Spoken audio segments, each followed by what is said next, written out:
Hello and welcome to Casting Roles, a persistent D&D campaign paid by a bunch of theater nerds. Thank you for joining us for our Campaign 1 wrap-up conversation. If you're liking the show, please don't forget to like, follow, and subscribe. And if you want to find us on social media, we're on Twitter at Casting Roles and on Facebook, Instagram, and TikTok at Casting Roles ILM. Our videos are uploaded on YouTube every Friday. But let's go ahead and start the show. Hello, everyone. Wow. The campaign's over. That's crazy. What a time. What a time. Also very funny to be emceeing when I was the one that came in late, which I think is it's perfect. Very exciting and very good for me. I think how we'll do it is we'll do like a Josh question and then a player question. Oh no. Okay. Well, I'm sorry. You put the order of the questions. It is completely up to you. We'll do a Josh question, then we'll do a player question. Not everyone has to answer a player question, so we can just go around. And if you don't have a specific thing you want to say, we can just go to the next question. Sure. Be too crazy. Are you okay with us adding questions? Maybe as we discuss. You can add questions. It comes up. No. These questions have been vetted. Your show.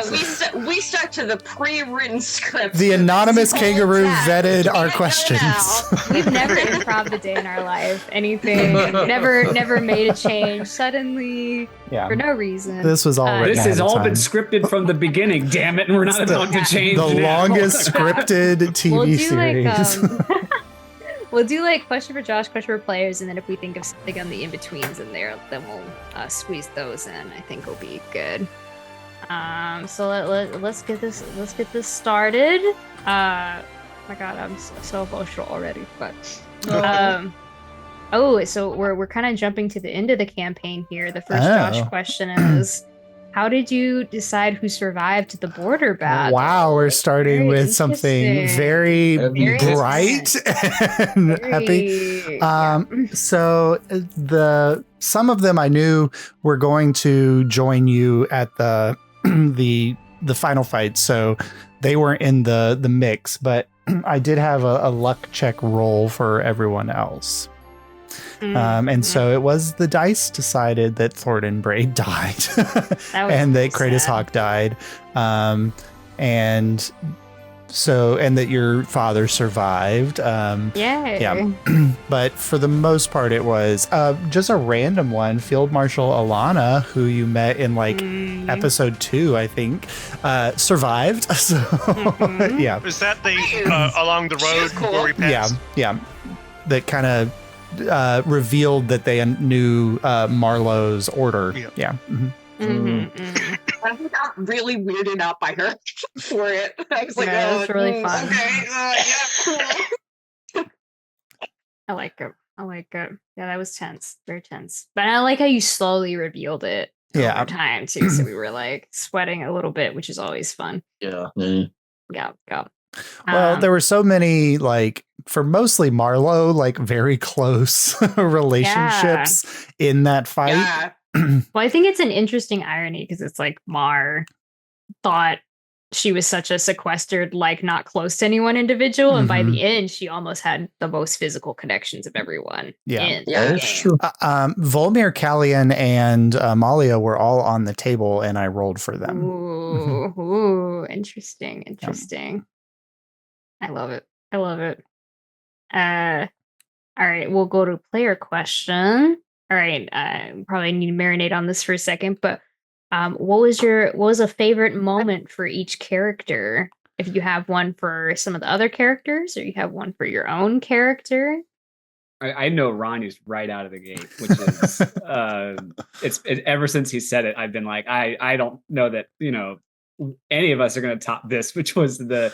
Yes, what are the odds? I have laughed at that repeatedly. Awkward Abel, that's it's fantastic. That's the guy. My other two favorite Abel moments were the cross-examination. Oh, where he incredible. And the let's go get ice. I was just like, uh-oh. I really liked Abel in the casino. Oh yeah. Abel, which I think is like something that like other characters on surface level, I think, were like constantly making more chaotic decisions. But like when Abel made a chaotic decision, it was like groundbreaking. It was like, oh my god, what is happening? So I loved that whole sequence, and then like the determined like. And I will take them down for this because they were in the Yes. They were. I think one of my righteous fellow. Yeah, one of my favorite moments in the game in general is when Jerry was talking to Kaimana and he was like, what did I say to you? And I was like, you were like, how did you get here or something? I was like, you took a nap, didn't you? You fell asleep in the canoe and you were like, what? And you were like, how did you know? And it was just like no one had confronted you about it. And I was like, of course you fell asleep. I had come up with that on my own, but I don't think I'd even told you about that. And so like, you had it. I was just. It was wild for you to guess it. It was like, yeah, he fell asleep. I just know the character so well at this point. I was like, yeah. And I agree. The dragon lineage. Yeah. I think Kaimana's reveal that he started his adventure by falling asleep in a canoe. And great. How precious is this little man? It's because he didn't have another otter with him to hold hands. I'm never letting go of his hand ever again. Rips like. And something that Kaimana did that I think shaped how we played to a certain extent was very early on. He was, do we have to kill everybody?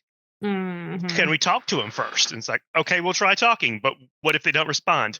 And I still remember, then all bets are off. It was just kind of like, okay, but it was, I always thought of Kaimana as the heart of the party, and in part because of that, he was our check to keep us from going too far, which is interesting because he was the most chaotic, immature one of us. But it's kind of like I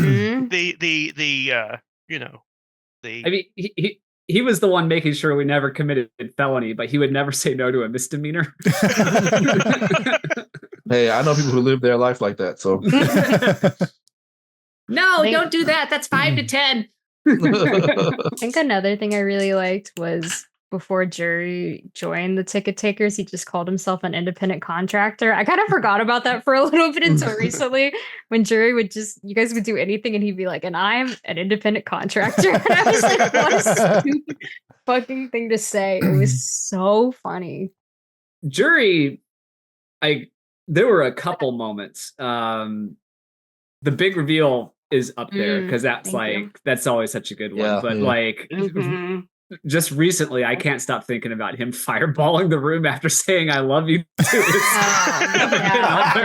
said "I love you," and it was an illusory room too. Well, and the funniest part was I spent so long describing that room. I was like, it's all ash now.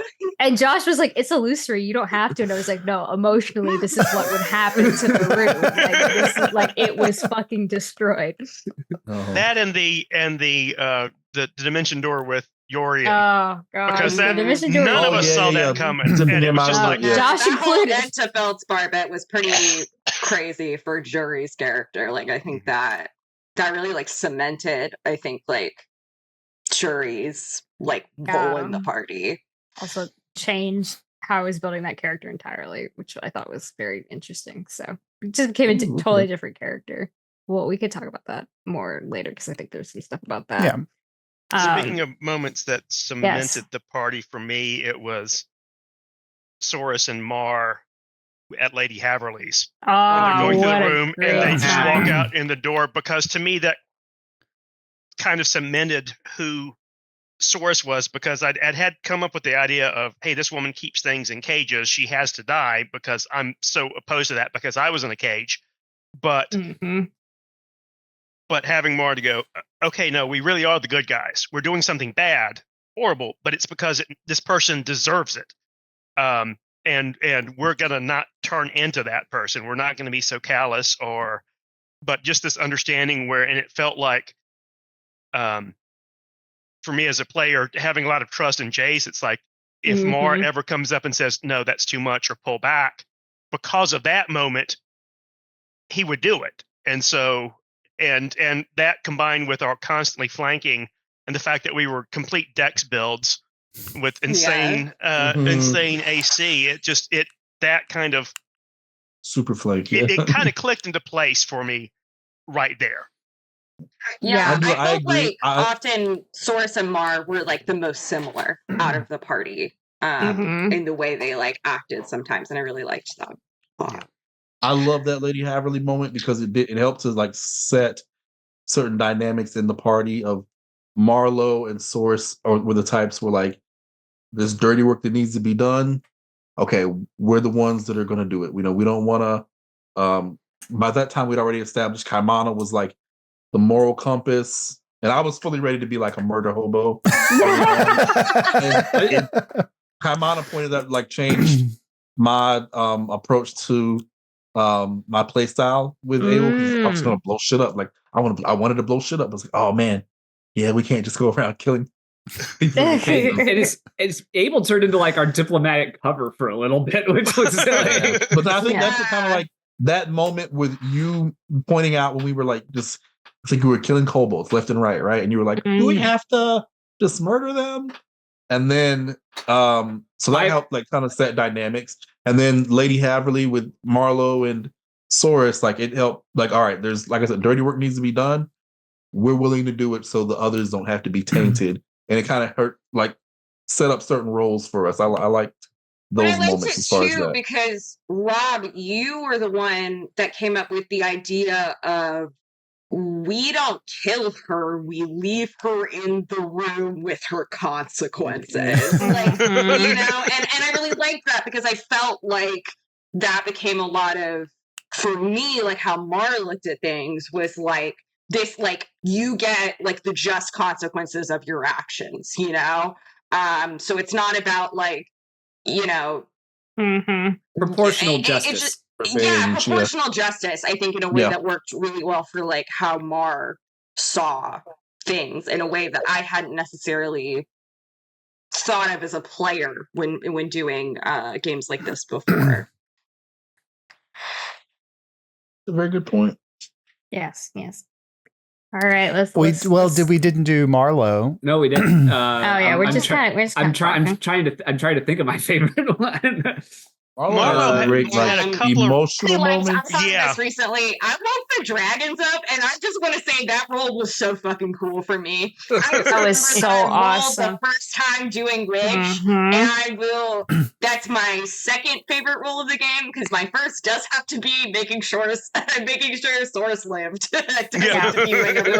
There were so many like awesome killing blows Mar had lined up. Like, and I think one of the best Mar moments is when she snuck into the rich guy, the Armand's house. God. And it was booby trapped, and we all were like on the that was Yusef's office. Yusef's, died. And we were I remember that episode very fondly. I'm gonna get sentimental for a different reason here. I was pet sitting for my parents' dogs at the time, and that is the last footage I have with Chloe, my parents' dog. And the whole time I have Scout, the lab, banging at my legs, trying to get my attention, while I'm holding on to Chloe for dear life because I'm like, I might lose my fucking character now. And she's like, all right, I'll permit this, I guess. So it's just, I just tie that moment so much to like having my dogs there. And when I looked back on it first, like obviously after, I was like, I can't even watch this episode again. And now, like, actually, I do look back on that episode, and it's really fun to see that memory. So that's something that's like really cool for me. And like, just like looking at this game documenting nearly 4 years of my life, it's like I actually have that like moment on film, which is really cool. That's great. I do want to call out the Mar corkboard conspiracy. My god! One take rant. That was impressive. So good. Well, so I didn't feel that for the character. It's just I I think Josh caught this as a player, for me as a player very early on. I like theories. I like finding clues and world building and being like, what could it mean? I like that a lot. And Josh kept just feeding me more of that. And I kept doing it to you guys to the point where you were like, kind of like a conspiracy theory, like maybe chill out. And it made me as a person be like, oh, this would be wild if someone just kept being like, what does this mean? Like, so I just was like, okay, lean into it. This can totally be a thing that Mar is just a conspiracy theorist now. One thing I really appreciated about Mar is, for being this isolated loner at the start, you had some great emotional scenes throughout.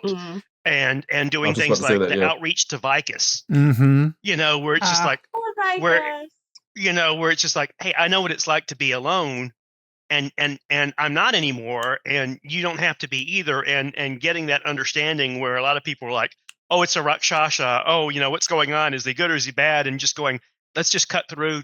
We're just two people talking, and that was a really fun scene. That and the fact that originally you started climbing around and forgetting you had your boots of flying on. Yeah, I was going to, at the tail end, go around and do all of my favorite moments. And I was trying to pick moments that were like, not like character defining moments, but that's my absolute favorite for Mar, so of like all of the incredible dexterity and strategy of getting around, and then oh wait, I can fucking fly. And then like little and then Thistle is going to be a distraction. Yeah.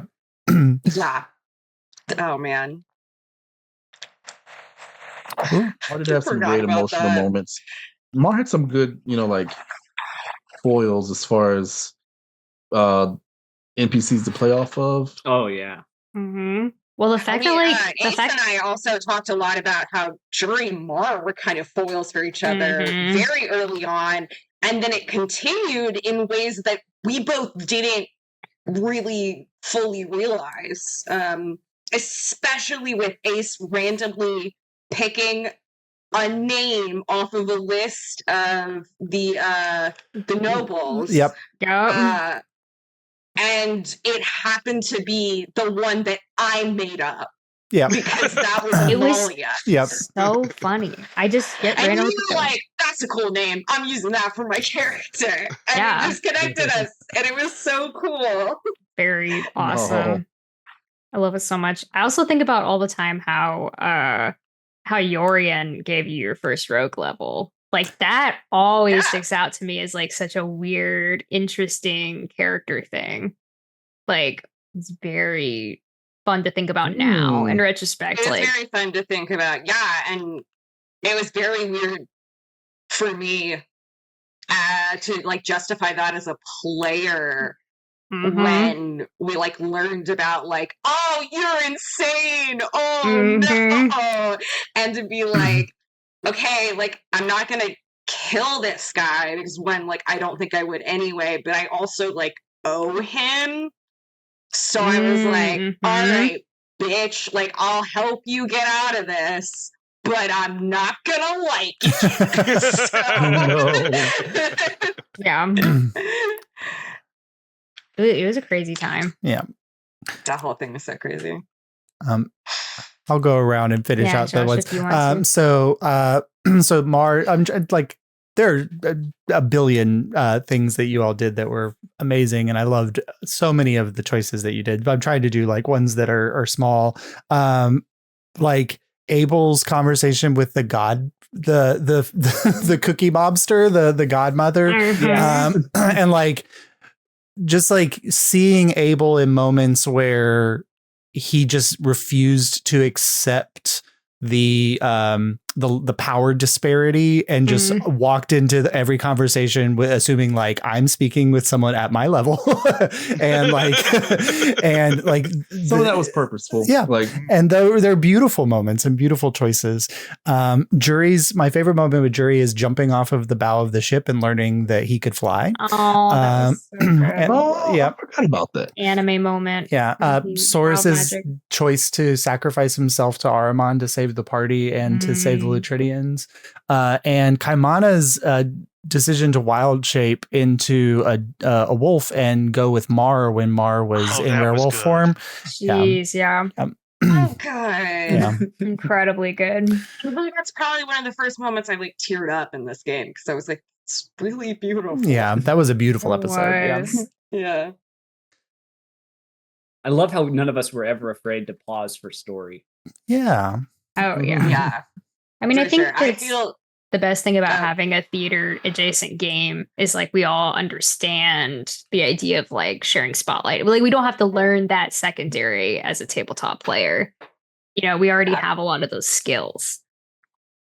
What are you saying, Jason? Expand. I forgot. There you go. Yeah. I was like, Ace's point is so solid, but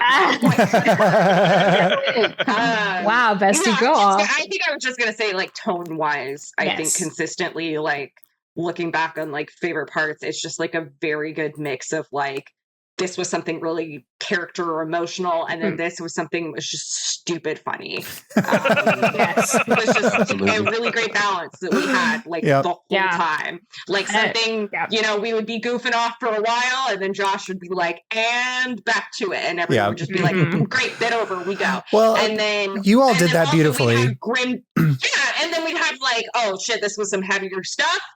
Just the joke, like you know, like it was just really good how everybody just like without having to ever sit down and say it, we could just naturally adapt to like where we wanted to be and where the story needed to be. I just love the Abel having a serious conversation with his father about the state of the political nature of Nuevia, and then we cut away to the Krakoa and Kaimana rolling a giant cheese log down the hill. Funny. Like those are, and there were so many moments like that throughout the whole campaign. Well, and Josh, like, and to highlight Josh as a DM, like Josh Josh puts a lot of effort into understanding what people like to, like, what we get out of a session, what we want in a session. Yeah. So Josh like knows that I love like NPC emotional interaction. So he puts a lot of that in for me, and then like the little details for Mars conspiracy stuff, and you know, the working with Ronnie to like make new mechanics and new magical items. Like that's something Ronnie really loves to do. Soris likes to like be able to maneuver in certain ways, and then who know, Atwood does crazy shit all the time. So as his husband, I have to be like, the number of text messages I would get from Atwood, like Tuesday morning at 6:30 a.m. that are like, what if Kaimana? It's the scariest sentence on earth to hear from Atwood. I knew I had to give him some heads up. Like there were some things that were like appreciated. There were some things that were so wild. I was like, I cannot just drop this on him in the middle of a session. What would happen if Kaimana buried beans in the palace? Well, yeah. Funny you should ask. Funny you should ask. I thought it was funny too because later you were like, "Well, it's raining," and we didn't understand why that was important until later. I was like, the storm cloud started to roll in as you left Anarvir. So funny.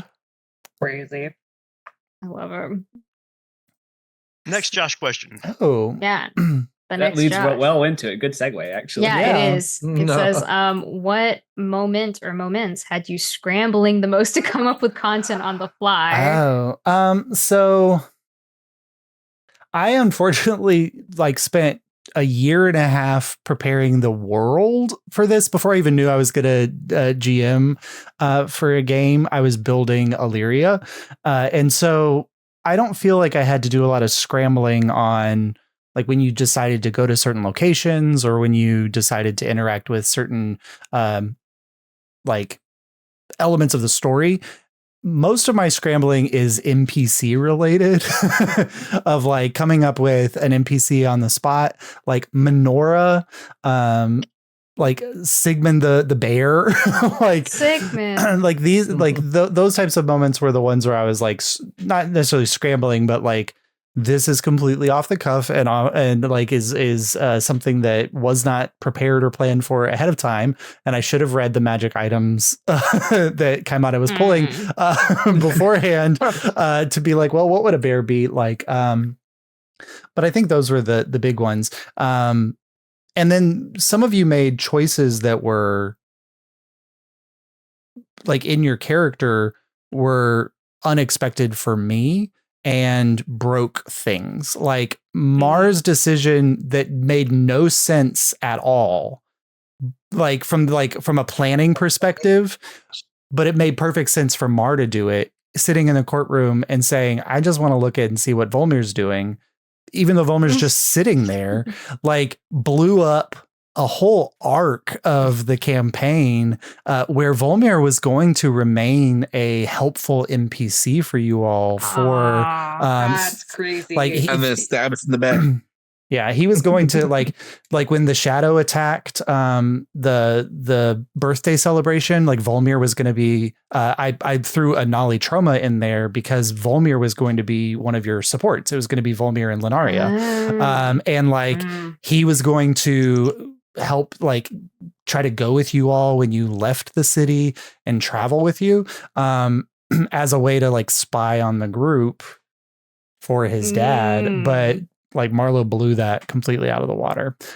So like Soros going with Ahriman blew up some of the things there. Like we talked about it a little ahead of time, but like the idea, I presented it as an option to Soros, and then you jumping on that as like, sure, like this is awesome. Like had me completely rewriting elements of that campaign. Yeah, there's just so many moments where you all made choices that were beautiful and fantastic. And I maybe ended the episode because I was like, well, let's pick up there next time. Well, I think I do feel a little guilty in the sense that, we had only, I had been in the campaign with you, and then when the Dimension Door incident, as we call it, happened, well, it was so funny because I had been thinking about the spell and I'd been thinking about all of the stuff with it for a week, like mulling it over. And you were like, okay, Yorian walks into the room. And I was like, wait. He like passed me in the hallway, right? Which should have been like DM red flag. Yeah. And then I was like, well, if I do have that moment, then I want to at least try it. So, yeah. But it was funny that became like a huge different thing. Yeah. But I just I loved it. All of the moments where I had to go back to my campaign document and make permanent changes to the way the world looks because of choices that you all made. And Esper Wynn was not going to be revealed to be the like horrible side of Vox Populi. That was a whole sub arc that I thought you guys kind of abandoned, the Vox Populi sub arc, but then Jury's just random decision to go, I'm going to go talk to Esper Wynn, like revealed this truth about who she was. A tense scene too. Yeah. That was like really scary because Jury really in that moment felt like he's like, no, I can still like go off on my own and do stuff on my own. But then I really felt the stink of like not having anyone there. I was like, dang, he is like out on his own in this. And it was very scary, actually. Yeah. Josh, have you heard the quote from, it's one of the Tolkien family memoirs about when they were being read the story of The Hobbit as children?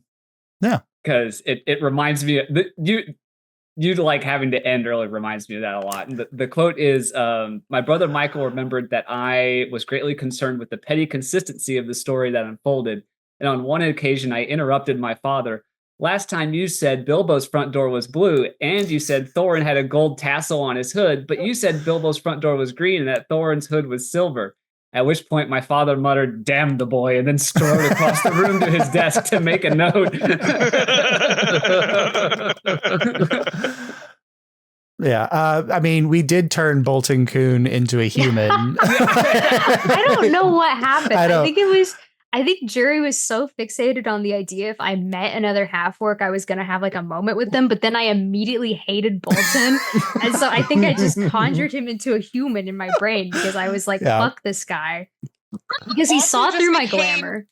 Well, it also became that Bolton Coon just became our like, this is like what just a guy in Alyria would be like, you know? Yeah. He was just the most like, we were just doing like, what was normal to us was to Bolton Coon, a rational person, was insane at all times. Yes. And it was really nice to have an NPC like could so easily be like, what the fuck are you on? He had Danny Glover from Lethal Weapon energy. Yeah. Like, I'm too old professional. For this shit. I'm here to do my job. I'm good at it. And you people are just too much from blowing retirement. shit up. Yeah. You're a loose cannon, Marlowe. Give me your gun and your badge. Well, and he kind of started as like an antagonist, and then you know we soft boyed him kind of and fail boyed him. Yeah. And then but then he was really important to me and Mar. We almost like fucking died on our own fighting that fucking thing if him and Anzel hadn't showed up. Yeah. We all had a buddy cop movie arc with Bolton Coon. Yeah. Oh, very funny. Bolton Coon helped us not like get arrested on entrance in Illyria. Yep. Or no, what the fuck's the capital? Anarvir. Yeah. Not anymore. It's Ticketown now, baby. No, Anarvir's still Anarvir. I know. This is my one-man quest to destroy Anarvir.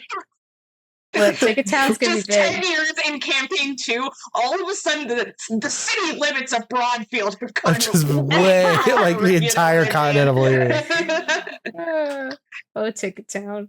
I'm sorry I renamed it, Josh. It makes me laugh every time I think about what I loved so much about that moment was when it was like, when you were like, yeah, there's this big like canvas thing that's covered up. I was like, oh, Ace drew some art. I was like, oh, statue. Yeah.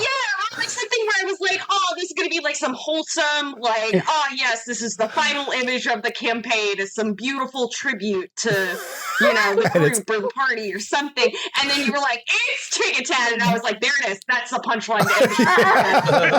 Oh, welcome to Ticketown. This is my favorite thing to do. It's and like I love it yeah. because I didn't start in that town. I was like the only one who didn't start there, but was like, okay, this is my town now. It became Jury's town. Oh, funny. Yeah, I decided all that like in my last week of planning too. That was like very. I think I decided on Ticketown that session. So otherwise, I would have asked Josh about it beforehand. But I was like, I'll surprise Josh. He loves a good surprise. I mean, Broadfield is like the most English name of just. It is a space between two rivers, and it is broad and flat. Like it is a broad field. Like. So funny. Now it is a town. It is. No. Very, very literal, the citizens of Broadfield. It's Broadfield and then Ticketown. Like that's true. So silly. So silly. Yeah, I guess we'll go on to the next bit here. I think we talked about this a little bit, but are there any choices by a player that surprised you? I will say that out of everybody in the group, Abel was consistently the one who like kept me guessing as far as not guessing, like surprised me the most. Like certain behaviors, like Abel, it's like this is totally a character for him, but I wasn't expecting it. No, the casino, and then the grabbing the soul of Aramon. It's just like, what? And also entertaining Artax for so long. That was up there.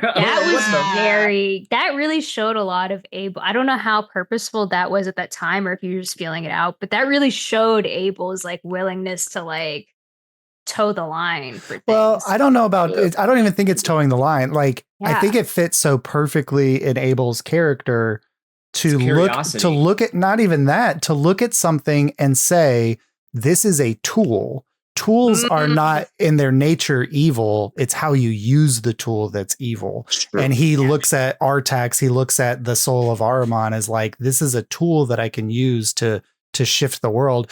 Like there's a quote, I can't remember what philosopher it is, but it was like, all I need is one point, the right point in space and the right tool, and I can shift the entire universe. And like that's Abel's character in like summary for me. Very pragmatic, that Abel. Yeah. Yes. Oh, that is true. I tried to be pragmatic and diplomatic in a lot of things for him. With Artax specifically, it was partially we had a lot of big, powerful enemies coming at us. And I was like, wait, this guy is like fiendish and he's willing to do the dirty work that we probably won't be willing to or able to do. I could use that to our advantage. And also, we had no way of destroying him. So if I would have just tossed him over the edge of the ship, eventually someone else would have picked him up and it would have been someone else's burden. So I was thinking, I can use this while we need it. And I don't want to shift this, or Abel doesn't want to shift this over to someone else who probably would not be as careful with how they try to handle the fiend inside. You know, they probably would be a little less I don't want to say smart, but they wouldn't think it through as much as Aiden probably feels that he would.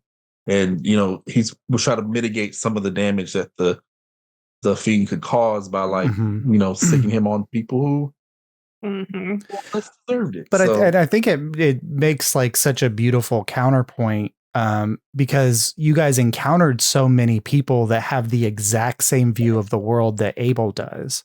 Like Ahriman views the world the same way that Abel does. Like, what tools can I have to, and it doesn't matter what those tools are, I'm going to use them. You know, Praetor Yakuzi, like all of these individuals who are like, we can change the world with the right tools.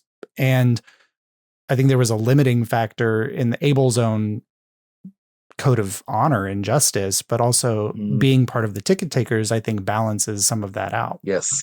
Josh and I talked a lot about that. Is like, I realize there are some similarities between like Abel's willingness to do this sort of middle of the line gray thing and keep it from the other ticket takers. But I think at the end of the day, Abel always thought, well, I know that I'm surrounded by people who are going to make the right decision.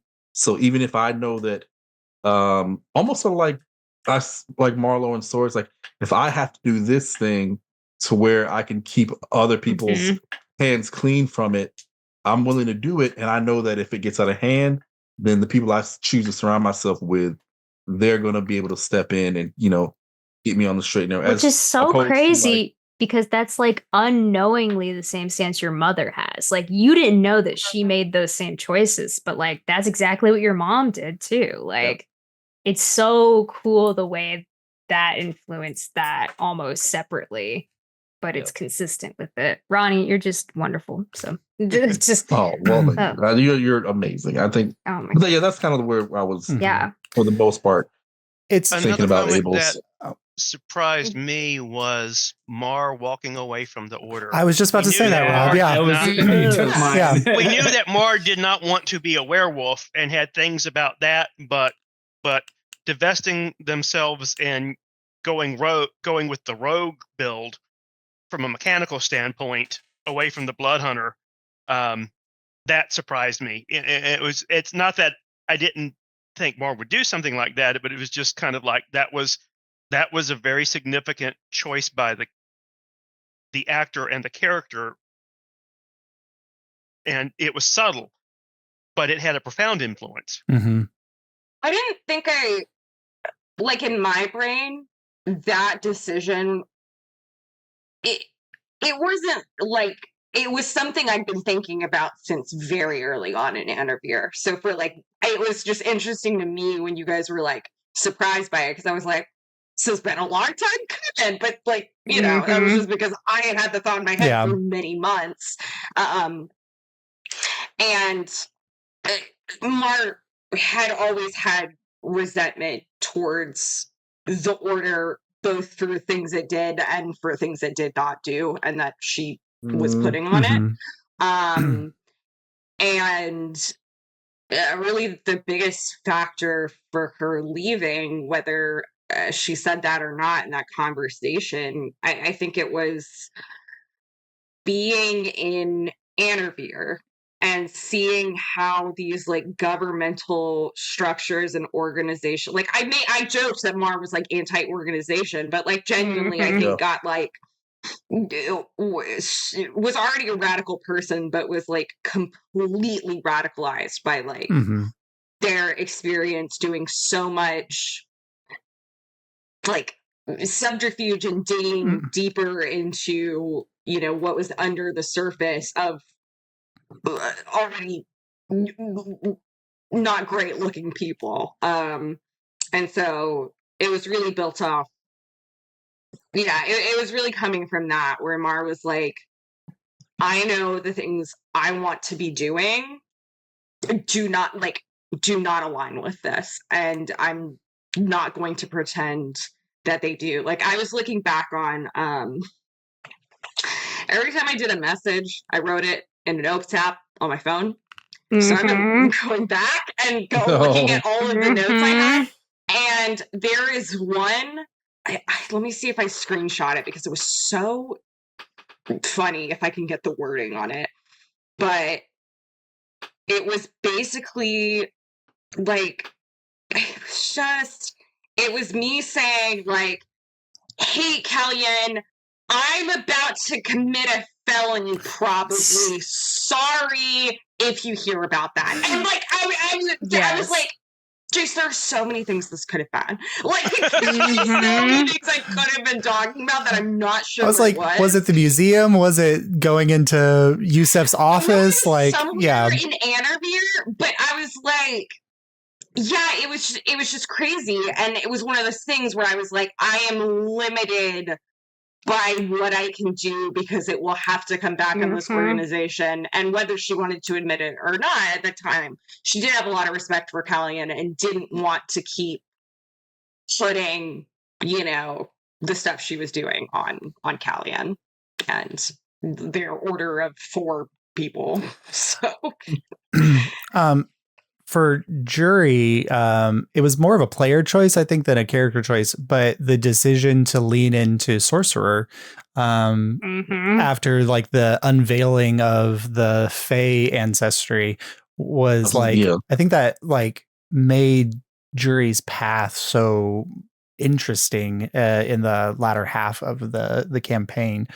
We wouldn't have gotten one of my favorite moments without it. Like the fireballing of the room. If you hadn't taken the wild that magic. was just beautiful. It was a really interesting thing, because I realized that Jury was someone who like desperately wanted control of his life, and even through that part of the campaign still was like desperately trying to keep control of everything. And when he figured that out about himself, that was the moment where he's like, I physically have to give that up or it's going to make me miserable. And that was like a really interesting like character arc to have with him, and like find that out about him. And so him leaning into sorcerer is him physically like leaning into the chaos of like life, and like things didn't turn out how I thought they would turn out, and that's okay. And I thought that was a really cool thing he took away from everything. My stupid son, my idiot son. Oh, true. Figured it out. He figured it out. He got there. Maybe Jury's Fate ancestry reveal was just like, I that really was big. Crazy, and I didn't know about that. Yeah, you know, that was like something Josh completely wrote. I love that. I was going to ask if you came up with that. So my favorite from the beginning. The direct reaction. Yes. So we my favorite thing to do when I'm building a character is to leave a lot of wiggle room for the DM. So I'll set things up where I'm like, these are their family, but like you can decide what all of this part is, like, which I think is fun for a DM to kind of like, they can flavor and put different things there. Well, I think I love detailed backstories, and I love like incredibly deep, rich backstories. But I think as a GM, when there's question marks in your backstory, it's not just like, I want to do something that's going to like rock your world. It's that those are spaces where I can tie you into the world and into the plots and into other characters' backstories and things without violating the backstory that you've created. Like, just like the small thing of like, not knowing the origins of your mother, like allows this like little insert into something deeper. And this happened a lot in Mars and Saurus's backstories as well, like being able to connect things. Like Saurus got an element of his power from Marlowe's character who had been kidnapped, because Marlowe didn't know who had kidnapped Amalia, and like being able to piece those together. So it's funny because my backstory for Saurus was pretty much he's Danger Mouse. Yep. But a monk. Yep. And I think I wrote a 1 paragraph backstory, and it's like, and his archenemy is the Baron, who was Danger Mouse's. And Josh went back, what if they're called the Bishop? Yep. I'm like, and they're the one who made you. I'm like, okay, I'm in. And it ended up being a huge thing for him and tying into the story. And it was just kind of like, the more it was revealed, it's like the more fun I had playing with that. And it's something I wouldn't have thought of on my own, but of going, as soon as it was kind of like this nugget was dropped and this nugget was dropped, it's just like, okay, I can run with that. And then Josh taking stuff I was doing and building that into the next nugget. So there was this kind of almost like playing tennis back and forth with the character's background. Yeah, it's so much fun. That's cool. Yeah, Josh had those little bits, I think, for all of us. Like Kaimana with the dragon lineage. Like, oh, yeah. Like, Abel with like all of his parent stuff obviously was very fun for all of us to like find out. I think that was a big moment for everyone. Mars family coming back into the picture at some point was like so poignant. What a great moment. And even just like learning that Callian wasn't an evil person. Me and Jace were so convinced. I gaslit Jason into thinking Callian was evil. Me into thinking I'm Callian. sorry. I thought Callian was evil. I thought Callian was just troubled, and I turned out to be correct. Yes. She was just, But I was like, she's putting up evil flags. I'm scared. She's too hot. We can't trust her. And Josh was like, please stop. If you don't trust hot NPCs, you won't trust anybody. So that's true. And all Josh NPCs are hot. Except for Roland Longbranch. Yeah. Yeah. And Yuri and Yusef. Yorin is sadly hot. I don't know. Yusef, in my head, Yusef looks like Firelord Ozai. So damn it, Josh. I mean, like, I don't know. So he was Saruman. Firelord. That was his original voice, by the way. Remember that when I first met Yusef in my solo quest, he had Firelord Ozai. He did, and then I was like, what? Yeah, we're channeling Mark Hamill about it, and he just had like the voice that he ended up having. Yeah. Isn't that Mark Hamill who does Firelord Ozai? In the Avatar. Yep.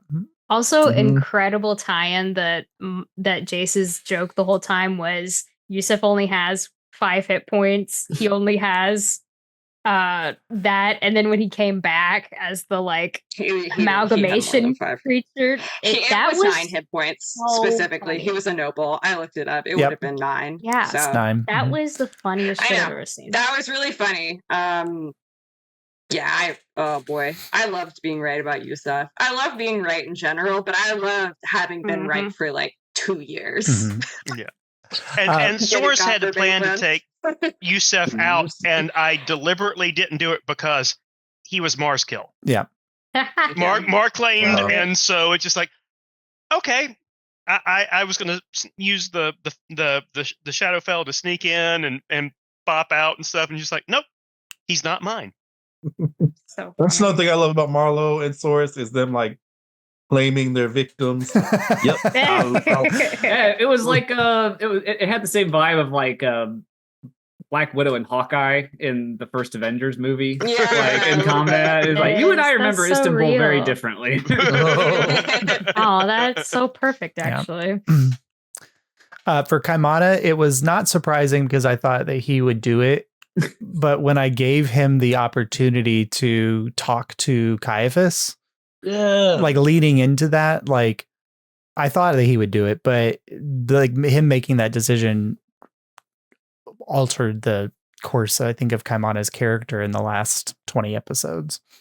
Hug was crazy. Yeah. That was the one where I was like, oh, so fuck. cool. Like, that's intense. And as someone who's played tabletop with Atwood for, I don't know, 10 years now, this is like the most different character he's ever made in anything.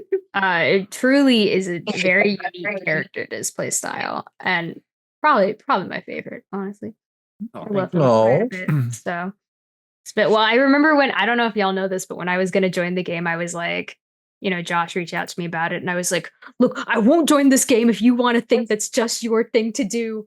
Like couples don't have to do everything together, and so if you want this to just be your thing, it could just be your thing. And he's like, no, I want you to join so we can have fun together. And I was like, I was under no illusions. Like I joined this game and I was like, it's not an if, it's when. Like, and having played with Ace before in another game, I was so happy when you revealed. It's just like, oh, this is going to be fun. This is going to add something. Yeah. I remember being the one who didn't know you as well, being like, oh, Ace is joining. I'm excited to get to know Ace, anvil falling on my head. Best. Ace was going to become my best friend. So and the reason that like I come across as a very unapproachable person, which is funny because I'm just awkward. But Ace and I like planned on getting coffees like through knowing each other, and it was literally just like, yeah, let's get to know each other and talk about D&D. And it was one time, and then we were like, we'll do this next week. Let's do this next week. Week after. And the week after. And now it's been a long time. There may as well be a sign in Bespoke, like Ace and Jace's corner. Well, for a while we were talking about political assassinations and Bespoke, and it sounded really sketchy. Yeah. It was quite funny. Be a fly on the wall. Quite funny. All right, shall we hop around here some more? Sure. Yeah. Josh, you can answer this one pretty. I feel like we touched on it a little bit, but are there any major changes to the lore based on something? I know you said a few things. So I can't like. That won't spoil season 2, obviously. I know right? Yeah, I'm not gonna like. I mean, yeah, like across the board, I made no plans for campaign 2 until you all decided that you were going to tackle the Caiaphas issue. Because like campaign 2 could have looked a lot of different ways, depending on like whether you saw Ahriman as the final piece, and I got the sense that you didn't want to stop with Ahriman. Like there was other bigger problems out there, so I fleshed those elements out. So yeah, like I literally was rewriting elements of campaign 2's lore document last week, based on like some of the things that you, like even small choices that you all made. I updating a map, like but yeah, like there's I didn't think that you all would break the dreamer spell at Azalor. Ooh, yeah. But that you like leaned into that. That completely changed the landscape of what campaign 2 looks like, just in the sense of like the broad like world powers type thing, because Azalor can now be one. They're not trapped away. And I didn't know if you would partner with like I'm stuck in the Azalor arc in my head, but I didn't know if you'd partner with the Seafoam Empress. Like that could have been an antagonistic relationship, but like empowering her also changed the trajectory of what Azalor's like governmental system looks like, right? So when you just revealed that she was like a normal person, that was such a fucking insane moment. That was crazy. Yeah. Well, that was such a good moment that you're like, oh yeah, NPCs can also lie to you. Yeah. Well, there's a theme. There's a theme throughout the campaign of like what you see and hear isn't always the truth. And like I planted little elements of that in each of your stories and the connections that you had, like Yakuzi turning on Nuevia, like the Seafoam Empress, like played up as this big villain in Azalor and then revealed. But it was also because like that's a theme that you all planted with your character creations. And I was like, well, if the characters are going to be portraying this theme, then I want the world to reflect that as well. So yeah. I love it. I love it. So good. This next question says the rats, Menorah, Thistle, or Little Saurus. What a bunch. What a weird bunch. I feel like we should just trickle this into favorite NPCs and just talk about NPCs in general. Sure. And things. I wrote the question, but that was what the prompt was kind of. I love it. Was for, because it's like, okay, if we say talk about NPCs, we're all going to talk about Menorah. I just love that it's like the rats, like a squirrel, a ferret, or this baker lady. This actual woman. I'm tempted to say Menorah because she was out of these 3 other NPCs, she's the one that was not supposed to have like a ton of like backstory. No, she's that tweet that if you haven't seen where it's like the GM is like, look, you enter into a tavern and there's a mystical wizard like over in the corner. And it's like, well, is anybody else here? Yeah, there's like a goblin named Nuckety Butts. Why would I go talk to Nuckety Butts? Like we just poured so much into her. And allow her to become her own, and a while it was kind of a running joke, but in a positive way. It's that we are going to Northwick Bunch. We are going to make this woman a success. We are going to get her away from her abusive husband. We are going to make our this way of one person's life better. He was just kind of shitty. He wasn't even like that antagonistic, like that we knew of. No, but he was like a lazy one. Okay, when I tell you that, like when I like in my head, when you guys started to talk to Menorah, and I was like, well, shit, like who is this person? What is her backstory? Like Rashida Jones from Parks and Rec popped into my head. And then I was like, okay, cool. Well, she's married to Andy Dwyer, who has a broken leg. Yes. And incredible. So that's where all that came from. So if we make any serious merch, like first thing gotta be like a Northwick Buns logo, like Dunkin' Donuts or something like that, or Krispy Kreme. Alyria runs on Northwick. It's gonna be something like I feel like Jury's rebranded in a way too, where it's like so good it killed all the gods, like something like, so good it beat death, like some stupid catchphrase now. There's like a stained glass in a cathedral. Jury painted a mural, remember, because he summoned the Northwick Bun during the fight. That's canon. I made that happen. And I love Thistle's backflips. And Jace rolling for them and always rolling well when it came to the backflip. I never rolled. Josh rolled. I was rolling. I was rolling as an NPC because I wanted to honor Thistle as an NPC. Can't fucking do shit in this game, but squirrels, baby.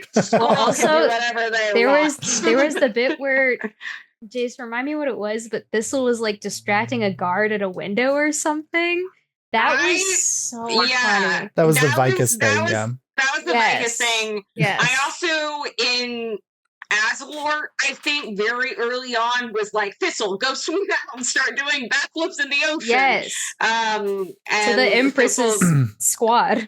Yeah, there's something over there, backflipping squirrel. It was like, I think it was the Seafoam Empress or something. And she did that and she was like, that's cute. Can you talk to me? Yeah. Can you just talk to me? Like, so funny. But I was like, actually, it gave me a great fucking read of that character immediately because I threw a backflipping swirl. And the person's first reaction was, oh, look at it. Yeah. Appreciative. Correct correct reaction. And Little Source is look at me. Yeah, I was gonna say. That was Lil Source. Lil Source's entire personality was my brain shutting down and then just saying whatever. Like, so funny. And I will say, you know, me, I'm addicted to NPCs. They're one of my favorite things. So I'll hit you with several NPCs I love. Yay. Lady Ms. Mira, one of my absolute favorites. She was one of the only people Jury knew when he joined. Mhm. Like her, I got to like drop that nugget right at the beginning where Jury's like, do I find any information about her? And Ms. Mira's like, no, we failed the roll, which was great because Ms. Mira's like, I don't know. So it made this cool like intrigue thing right at the beginning for Jury. And then seeing her later was cool because Jury also lost that part of the rift that he had been living at. So she was always really, really cool. The I forget what the innkeeper was, who was the wish granter. Tallulah at Nayad's Bargain. Yeah, Tallulah was really really incredible. Cool. She was very, very good. I loved her.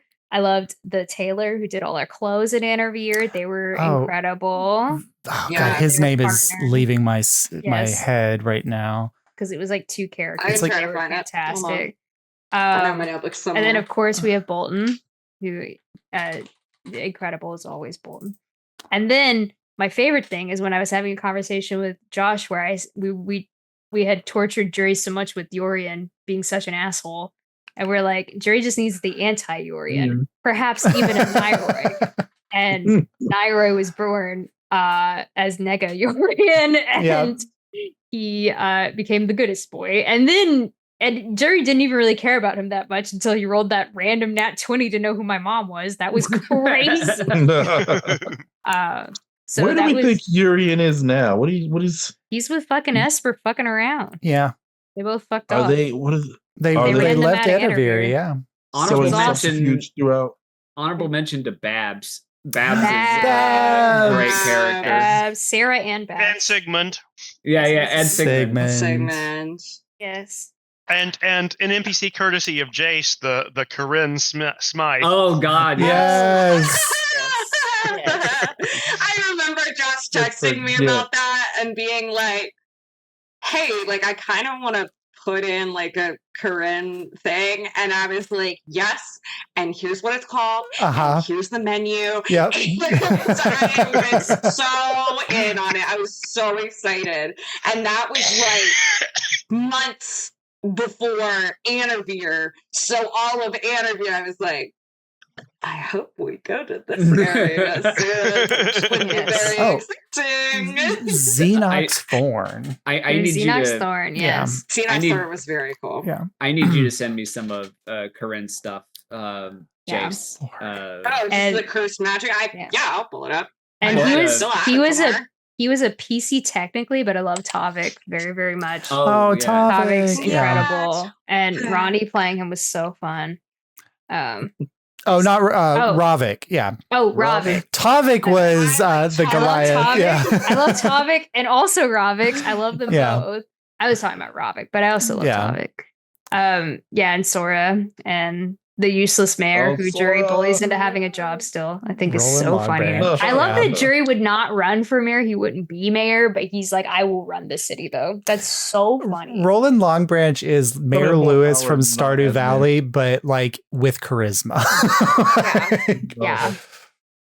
All right, shall we take a brief little break and we'll return? I was gonna do NPCs just real quickly. You just as a random comment about NPCs. Not that they like, because I love all my NPCs. Yeah, who's your favorite child, Josh? There were I'm not gonna do that because that there were NPCs that were like not self inserts, but like that I connected with the most as like elements of who I am as a person.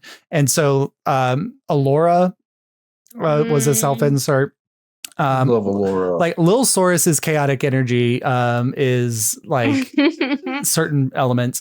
Felinor from Azalor. Yeah, and Vicus were kind of This has got to make my list. I loved him. Oh my god, so good, incredible character. That was a great scene with you too. It really was. The immediate realization that he didn't know, I just remember feeling that in my gut so hard and being like, oh. Yeah. Hey, buddy, I got it. And it was coming off of having to tell Alyria that her dad was Yusuf, and Alyria being like, hey, I need a long time. I can't talk to you right now. You've hurt my feelings, and I recognize that isn't your fault, but I literally can't look at you right now. And I'm being like, oh, yeah, okay. You were the bad news committee that day. Yeah, well, and it was so long later, but I think Mar was like, wow, I know this I have never talked to this person before, so this is even worse. But if I don't do this, I don't know if anyone is going to. Yep. So here I am. And that's why I stayed so involved in his life. Like initially Bar was like, I literally I hurt your feelings and changed your entire life very badly. Yeah. But then it just became like, I'm also crazy invested in this kid. But my son. I see Vike as like he's a counselor at the the Lost Boys Academy. Like that's just kind of like where I see him ending up, like after his travels. Yeah.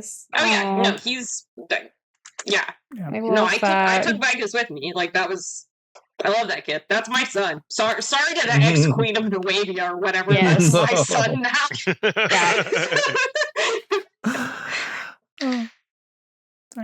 So good. But yeah, anyone else, Josh? Any other honorable mentions? I think the Storm Giants were really cool. I mean, there's truly so many characters that are very cool. The Fox. Oh, Silver is definitely a self-insert. The dragon from the beginning was really, really cool. Oh, Tiernan. Oh, the green dragon. I love Tiernan quite a bit. Oh, speaking of which, I mean, I obviously loved Naginda a lot. Yeah. Especially once more of his personality started coming through, and it he became like more than just this almost godlike entity, and it was just like, oh, he's just this very lonely guy. Yeah. That's it's the thing about I killed all the gods because that's the thing about divinity in D&D games is they're so distant, and I wanted I didn't want any of you to feel tied to something that was so distant. And so being able to interact with things that were at the level of humanity, I think is way more interesting. Yeah. It is. And I'm glad the gods are dead. I remember saying at one point to Ace, once we got on the path, we were like, oh, these are our options. I was like, yeah, kill us, let's go. Not Mar, me, James. That's way more interesting. Yeah, that's it. And then when we started to talk about other options, I had to be like, Mar would not instantly go and be on board with this, Jace. You can't just do what you want. Yeah. Random. You're playing a religious character. And one of the only reasons Mar is religious is, one, I usually don't do that in D&D, and I wanted to push myself a little bit, and I thought it was interesting in the world that we had. And two, he was the god of the moon, and I thought it was fucking funny. Worship the moon, happened to be the fact that he was about change in tide that I could narratively justify it, but the moon was the real selling point. So yeah. Random Tiernan was at the Blight, and he had the lowest save that still succeeded. He rolled a 10. He rolled a 10. So Tiernan survived, but it was a close one for him. Yeah. I would miss his sexy lean. Josh leans against. He's like, I just imagine us being like, oh no, Tiernan, and then Abel being like, oh no. I can walk in the woods safely. Brown relief. What a loss. What a loss. Yeah. And apropos to no things, but the giant beavers and they're waiting for other towers to fall. 2 victories for Rob Yep. that I really enjoyed. Yep. Oh, It's gotta be giant beavers. Bookended the campaign with those. Yeah. So funny. You felt so. My thing that I loved about the giant beavers so much is like I think that my level of joy from like being confirmed that Yusef was bad, that I had been holding on to for like a year and a half, was the same level of excitement that Rob had from calling the beaver. No. Oh, I just funny. love that so much. Because it was like, once you said it, we were all like, oh yeah, it is, huh? And then you were like, yeah. And it was just such a beautiful early moment that I treasure so much. What I love your about joy just like carried me through the rest of the episode. I love how we were D&D players for that fight, and then immediately all turned into civil engineers for like, how do we get rid of this dam and not like destroy the village? I forgot about that because I tuned out and was like, there was something else there that I was like, I'm gonna go interact with this because I don't want to play logistics. Yeah, I think you went and you called Callie in. Yeah, you went with our Lincoln logs. Was there, and I was like, hooray, a way to not deal with this logic problem.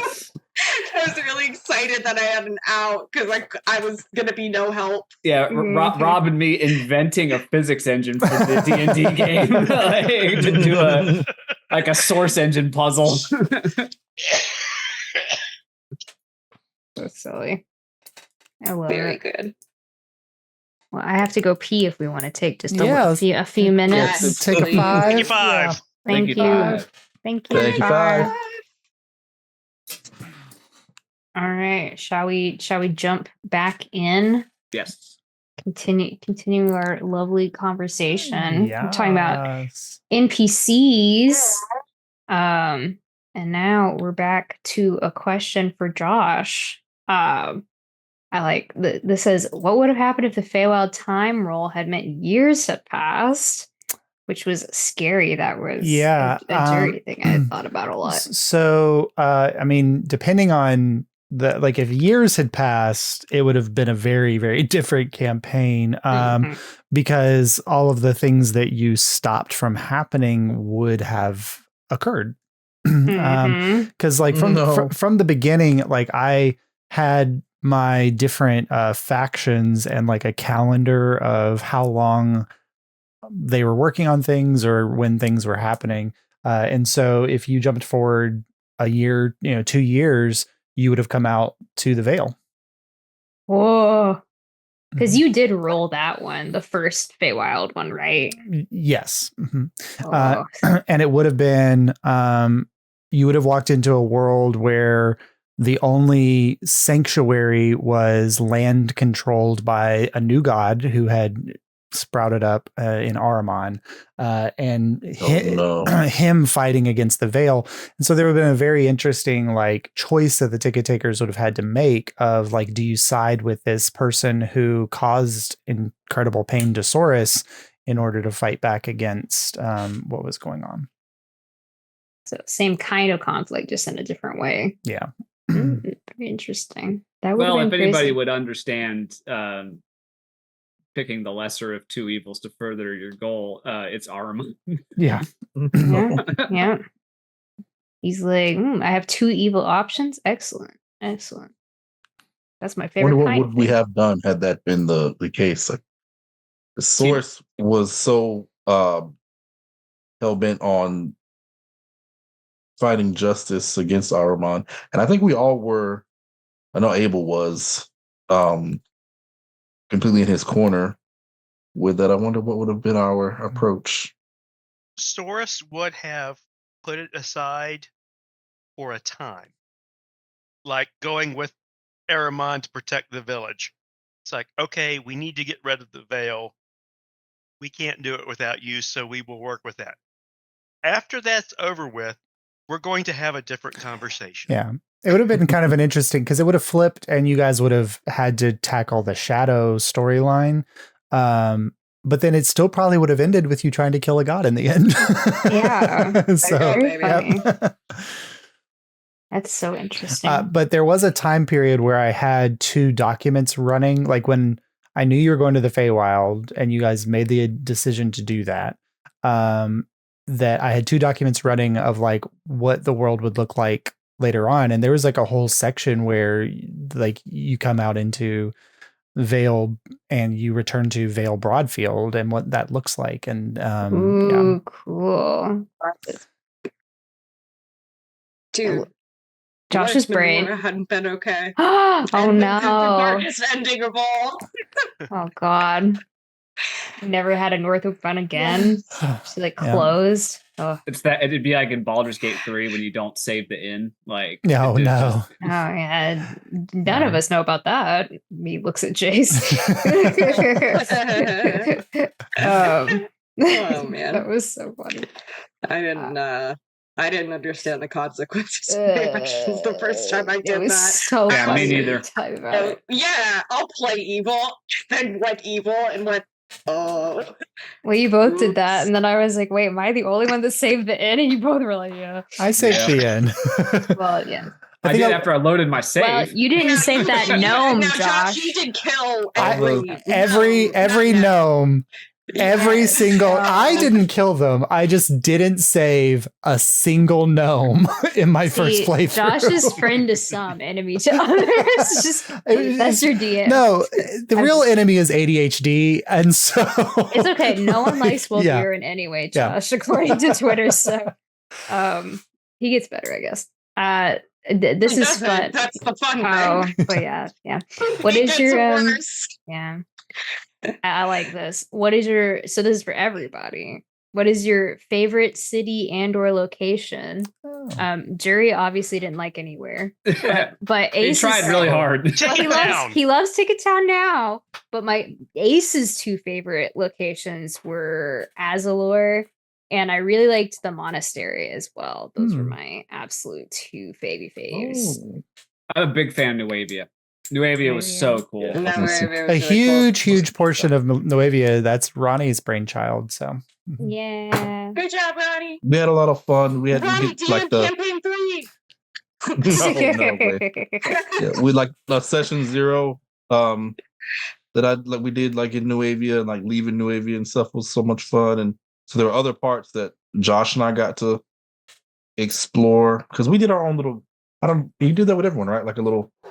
Yeah, session 0. Some of us did. Yeah. Some was a conversation, some was a play. Yeah, I did. Speaking of mine, because I came up in my session 0, I really like your interpretation of the Feywild a lot. I think that the standard, as it is written in D&D, and the way it gets depicted in a lot of fantasy media, I think it's it's been overdone by this point, and I really liked like what elements you kept from D&D and what you picked up from just like fairy folklore, and then what you made your own. I really loved it. There was some Shakespeare shit in there too. There was, yeah.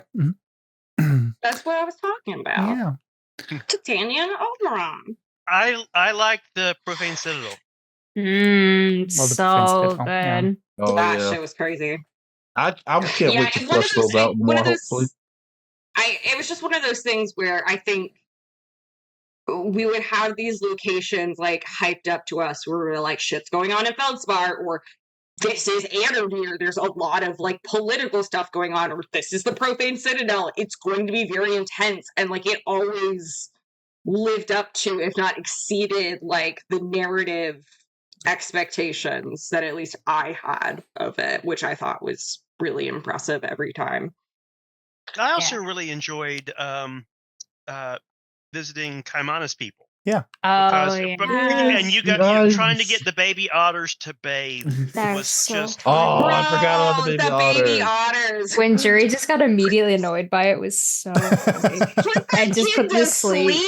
She was crazy. What is magic for if not because that? it was Abel first, I think, who got frustrated, and you were like, Abel, they're children. I can handle this. And then within a minute, you couldn't.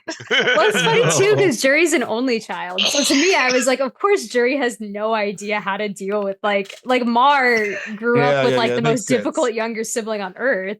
And meanwhile, Jury's like, I never had any fucking siblings. That was another big thing, and that moment really cemented for me. I was like, because Mar made a lot of connections with like younger people, but not anyone that was like younger than a teenager. And that I was like, yeah, Mars a kid person. Like I was laughing so hard at like how I can't remember the character whose job it was to bathe all the otters. It was your sister.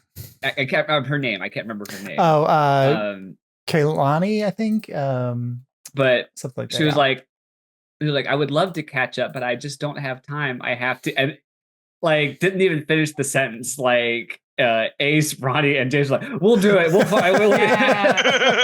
pet the dog, please. Baby otters, of course we're gonna. But then I really love, just to circle back to NPC for a second. I love that little baby albino. That was so good. I loved that. We got to meet Soros, and he was like, it was so cute. That was completely off the cuff. Yeah. Cute little I know, and it was really good when he just didn't want to bathe because he wanted to look like everybody else. Oh, what a little guy. I also gotta say Ahriman's dungeon in Feldspar was another fave. That dungeon guide was so fucking cool. I remember when I figured out the one of the passwords and I felt so smart. And I was like, this is the most you'll ever figure out, Ace. Good job. But I was like, Jury was really trying to show off too. So I was like, haha, I figured out the password. It was so funny. I also really love the library. Like that, that was such a cool level the conceptually. Crazy. Crazy good. Yeah, Azor went so hard. It felt like a Persona 5 level. Oh yeah. Yeah. Probably it felt like heavily what the influenced, magicians wanted the library to be. Yes. And you know what? I love the magicians, so I can say that with love. Yes. Send all my love to the magicians. Yeah. Yeah. But it just felt like such a like expansion of like that concept. Oh, I just loved it. Of like having your whole life written in a book. It was just really cool. Josh, do you have a favorite? A place you would say, or that you think you're particularly proud of? I mean, like, I'm super proud of just Azalor in general. Like as a space and as like a self-contained location with all of its political intrigues and issues and problems, I thought Feldspar was really great. I liked like jumping genres a little bit in Bogtown. Bogtown was so good. Yeah. I loved Bogtown. Oh, crazy. I was so upset all of the time. Yeah. I don't like that. Yeah. And I mean, like, I would never want to do a whole campaign in a like horror dark thing. Like Curse of Strahd is a staple, but I don't think that never. I don't know if I would want to do that. So I like it in like small, like bite-sized pieces. And so I think that was great.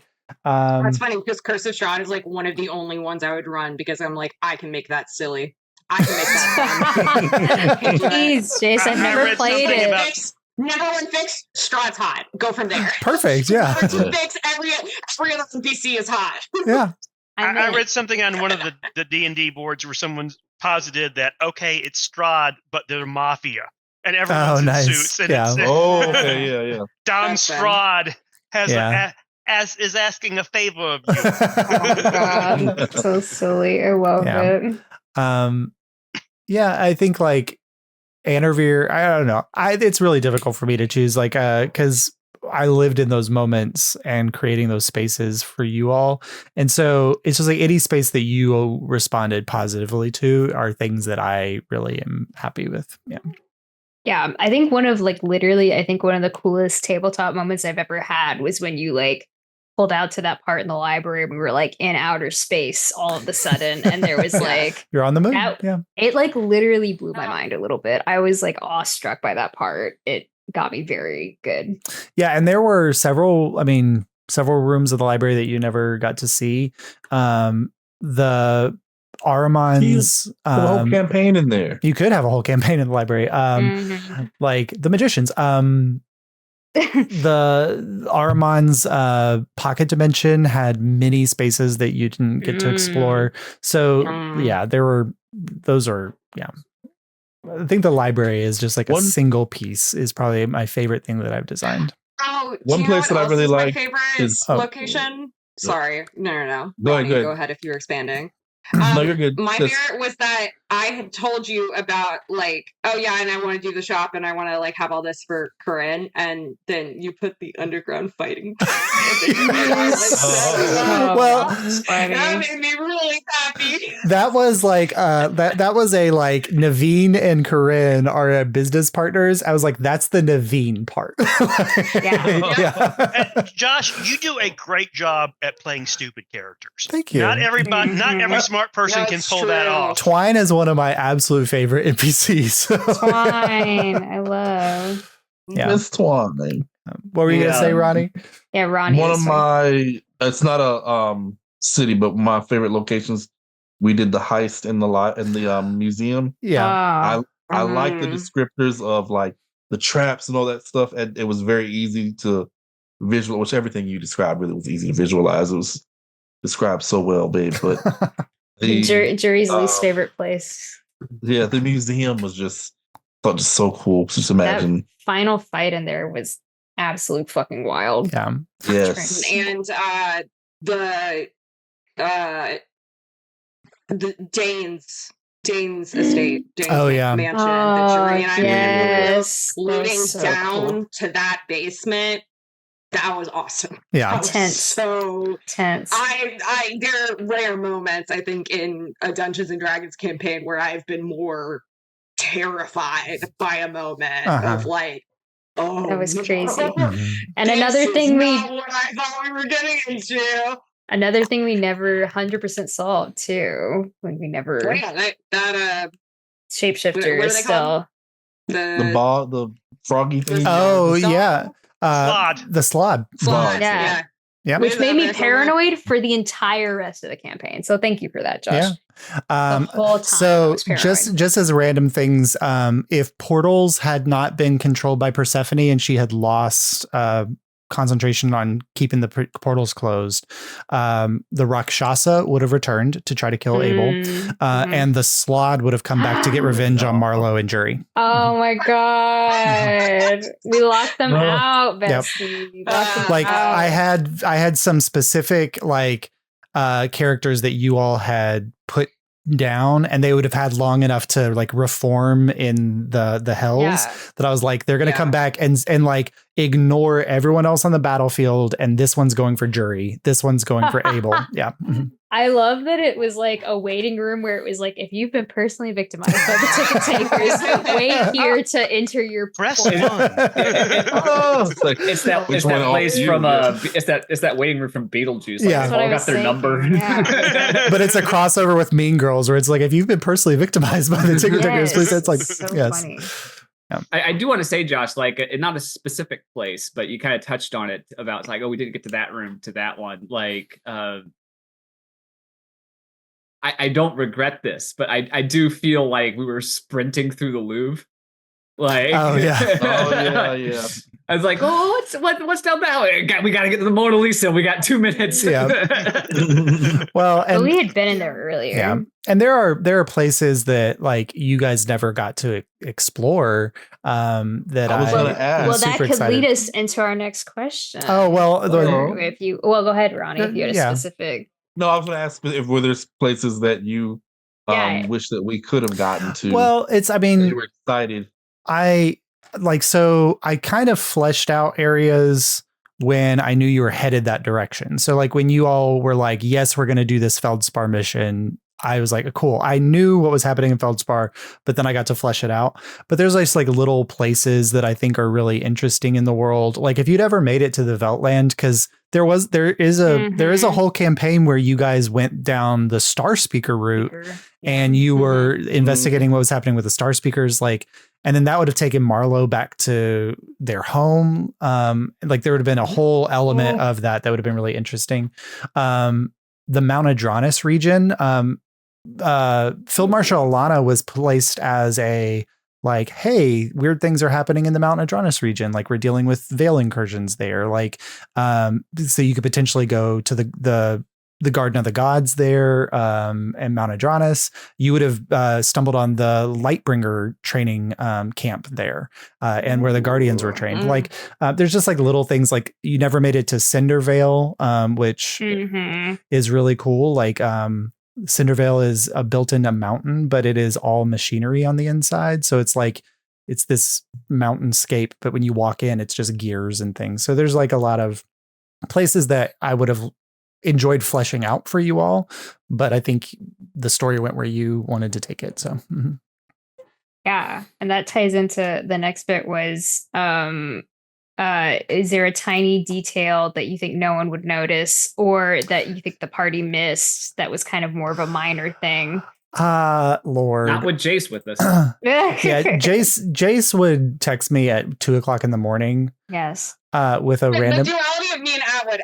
Yeah, early 6. in the morning. Yeah. Me able to have a conversation with Jace at 2:00 in the morning. But yeah, I mean, I don't think there's necessarily things that you missed, but I think it's like people pay attention to certain aspects and those take on importance. And so anything that I dropped that you didn't pick up on, like, that's just how the cookie crumbles. Like, that's just how life works. But especially in the first arc, there were a lot of little things that I planted because I didn't know what direction you'd want to go in. So like the little man at the altar. Yeah, that's a whole, like, there's a whole organization that you never got to interact with, that may or may not play a role in campaign 2. So I don't want to like go too much detail into them. Yes. But like an organization that's like, hey, the gods are dead. Like, it's time to move on. Like, and I think a field day now, dude. Yeah. Like, hey, we were right. I told you. Yeah. And like I had completely like drafted out the backstory of the main leader. Like, she has a cool name. Like, there's all that, like, this stuff. And I was like, well, they never exist. Like, the Star Speakers. So funny. Yeah, Star Speakers. There was a group that you passed that would have taken you to Alyria a lot earlier, but you ended up not going that direction. So yeah, there were a lot of little things, but I don't think it's like details that you miss. I just think that's how stories go. That's why I love you as a DM. That's a very good take on it, I think. There's no sacred cows for me. Like, like I create a world, you guys burn it to the ground. That's fine. Like, you rename a town Ticket Town. That's fine. Like, Josh going, it's fine. We would put Ticket Town banner. No. Krakoa making Kaimana the absolutely. Krakoa. It's so funny because I feel like you enjoy those moments too. So it encourages us to like, encourages to like, we feel empowered to do that. Anytime you guys surprise me, those are all of my favorite moments. Yeah. Yes. Yes. And yep. Yes. And, that's a theater thing. As a player, it was fun knowing that, okay, in certain things we could make that call. We, you know, it's like, okay, I'm not going to mess up Josh's world, but I think this would be fun, and it's what my character would do, and I know Josh is going to run with it, and so, you know, being able to do things like that. I think it's like this weird thing about, there's like such an argument in the D&D community about like railroading versus like sandbox games. And my vision of it is like, there are rails because that's how stories work. I don't create the rails. I lay the track and you jump on the rail that you want to jump onto. And you can jump off that track at any time you want to. But if you're going to follow a storyline, you're going to uncover elements of that storyline that will probably want to perpetuate your traveling down that path. But you could jump off at any time. Like, there is a complete world where when you re-encountered the Star Speakers in Alyria, that became your focus. But you all held on to what had happened in Feldspar and you dug into that. Like, there's so like, I never want to limit player agency. And so my view is like, I build this space and I populate it with living, breathing people who are making choices and decisions. And then you guys interact with them the way you want to. Yeah. My favorite thing people might not know is that Josh has a calendar and things literally happen by the calendar They in do. the world as we go. So it is so like crazy to we were me. deciding when things happen, but it's there's really a- fun because Josh has these things that happen. There's a piece of lore that you've never interacted with, and that is that the months have names. And there are No, hold on. My character's whole thing for so long revolved around the monthly calendar. What do you mean that ever came up? And so It's crazy that I never. the months have names, and there are a bunch of holidays that you never got to interact with just because you weren't in like the area of the world that they were. But I have holidays. I have the phases of the moon. Both moons, right? There's 2 moons. Yeah, but the other That's 2 moons. the other moon has a really weird path and trajectory. That's so cool. So I only tracked the main moon. moon. One moon was affecting more. Yeah, that's so cool. Yeah, but that is my calendar. So I love it. Yeah.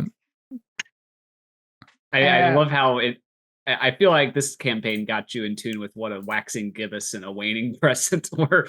Yeah. No. So I'm gonna just say like astronomy is like one of my jams, and so when Mar was creating a character that like leaned so hard into like the mood and stuff, I was like, yes, I get to say the word waxing gibbous and like. My favorite thing, and I would text Ace this whenever All it the happened. time. Whenever in a cavern, your geology minor. Yes. Jace would be like, remember Josh has a geology minor, remember? And it would make me laugh so hard. You are so good at describing everything, but especially like when you're rocks. in caverns and describing, and you will drop rock formations and things like that where I'm like, I don't know how that works, but it's really cool. So Josh knows the difference between a stalagmite and a stalactite. I do, but it's still because of the mnemonic, so it's okay. Yeah. But it was really fun for me because whenever you would get to that, it wasn't like, I don't think anyone who doesn't know would have told, but I was like, Josh is having fun. Yeah. I love rocks. Yeah. I love rocks so much. Loves rocks. Have you been to Luray Caverns, Josh? Oh, Lord. Luray Caverns. Luray Caverns. Oh, God. So good. All right. So I think like if you want to ask a couple more questions for PCs. Yes.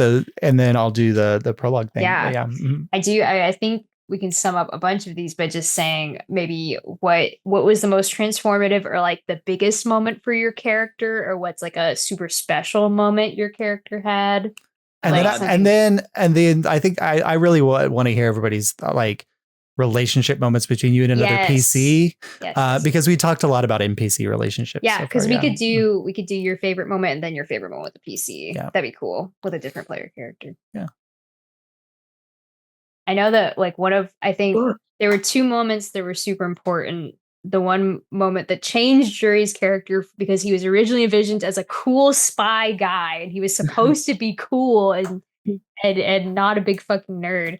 But when we were in the room with Bolton and then Abel made the allusion to Vox Populi and made Jury physically sweat. Like Jury was literally lost his cool when Abel mentioned Vox Populi. It wasn't an illusion. He like said Vox Populi right Jury. Yes. And Jury about like shit his pants in the middle of the office. And Jury was like, oh fuck. And then rolled really badly in that scene with Bolton. And so it was partly the Abel thing and partly those roles like changed his trajectory. I was like, maybe Jury was never that good at the spy part. And that like changed how I viewed that character. No, it was a huge thing. You had no idea, but it really did that. And speaking of roles, the fact that Jury, who is designed to be a great liar and stuff, when it came to personal stuff, you always rolled like ass. Always. It's like Josh is rolling for the guard's perception. It was. Oh God! Every time, for anything else. Or if he had to lie to someone important, he would always fail. And I'm like, this must be something I work into the character because this is so interesting. And then my other moment I think was really important to Jury is that when we were fighting the twins, and Josh kept describing them as being like brainwashed and that they had been taken advantage of, like Saurus. And I stopped thinking of it as like a fight against enemies, and I was like, wait, like these are just like Saurus. And it turned into this like, how is there a way to help them? And I thought that was like the heart of like our party, is like that kind of relationship with everyone. I thought that was really, really good. And then my favorite, honestly, my like absolute favorite PC moment. There's so many really, really good ones. Obviously, going off with Mar and doing that, lots of Kaimanosaurus stuff. But my favorite thing was that Ronnie was so open to the jury beef that we were so similar and had such beef, and that you played along with my character. And I would message Ronnie and be like, I don't hate you. I'm sorry. Like, it's just funny. Okay. But that you were such a good sport about it, about us having that, and that it came around eventually. And then you started clapping back, and Jury was like, what the fuck? Wait. Wait. Clapped back. It was on the car, the train. It was on the people. The people mover. Yes. Yeah. It was so funny. Yes, because Jury was like gobsmacked. So the rest of us were like, this is the first time that Alyria was not Jury's town. Yes, it was insane. It was so good, and then we finally had our coming together moment after the stuff with your dad. I love, really. I liked the early Abel and Jury stuff, because I think without us even discussing it, I was thinking like, would Abel be feeling this Jury guy? Like, I don't, because like Jury, you described as like loud and kind of like, out there and gaudy almost. Yes. And then a lot about Abel is very like loud and stands out because of like tradition and culture and who he is. But Jury is like loud and stands because he's just like goes against the grain, and Abel was more like straight laced. And then we have the same like spell casting niche, so it's kind of like, I can cast that spell as well. What does he like?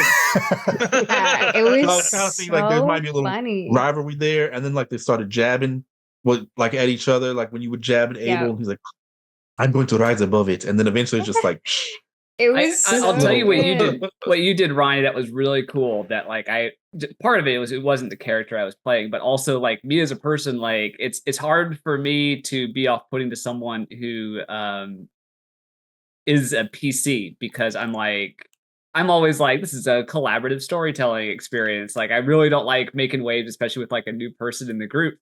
But you were totally like, who's this stranger? Like,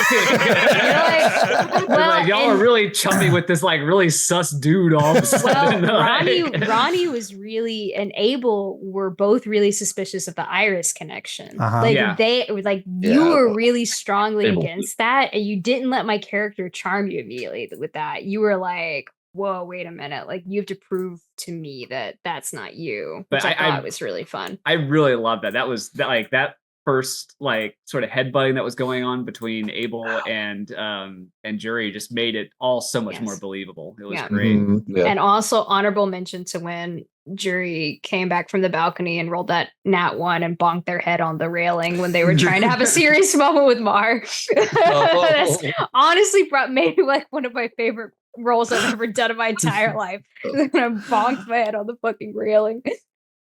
I like any of like the Mar interaction. I feel like Mar was the Zuko of the ticket takers, where like if you go off and Mar had an adventure, like you come back changed. Two things. Go ahead, Jace. Go ahead. No, you go ahead. You go ahead. One of my favorite small moments was Jury choosing to revive their father and rebuild that relationship. Because it would have been so easy to just let him stay dead and go, screw you. But making that choice, and to the point where it mattered at the end whether he lived or not.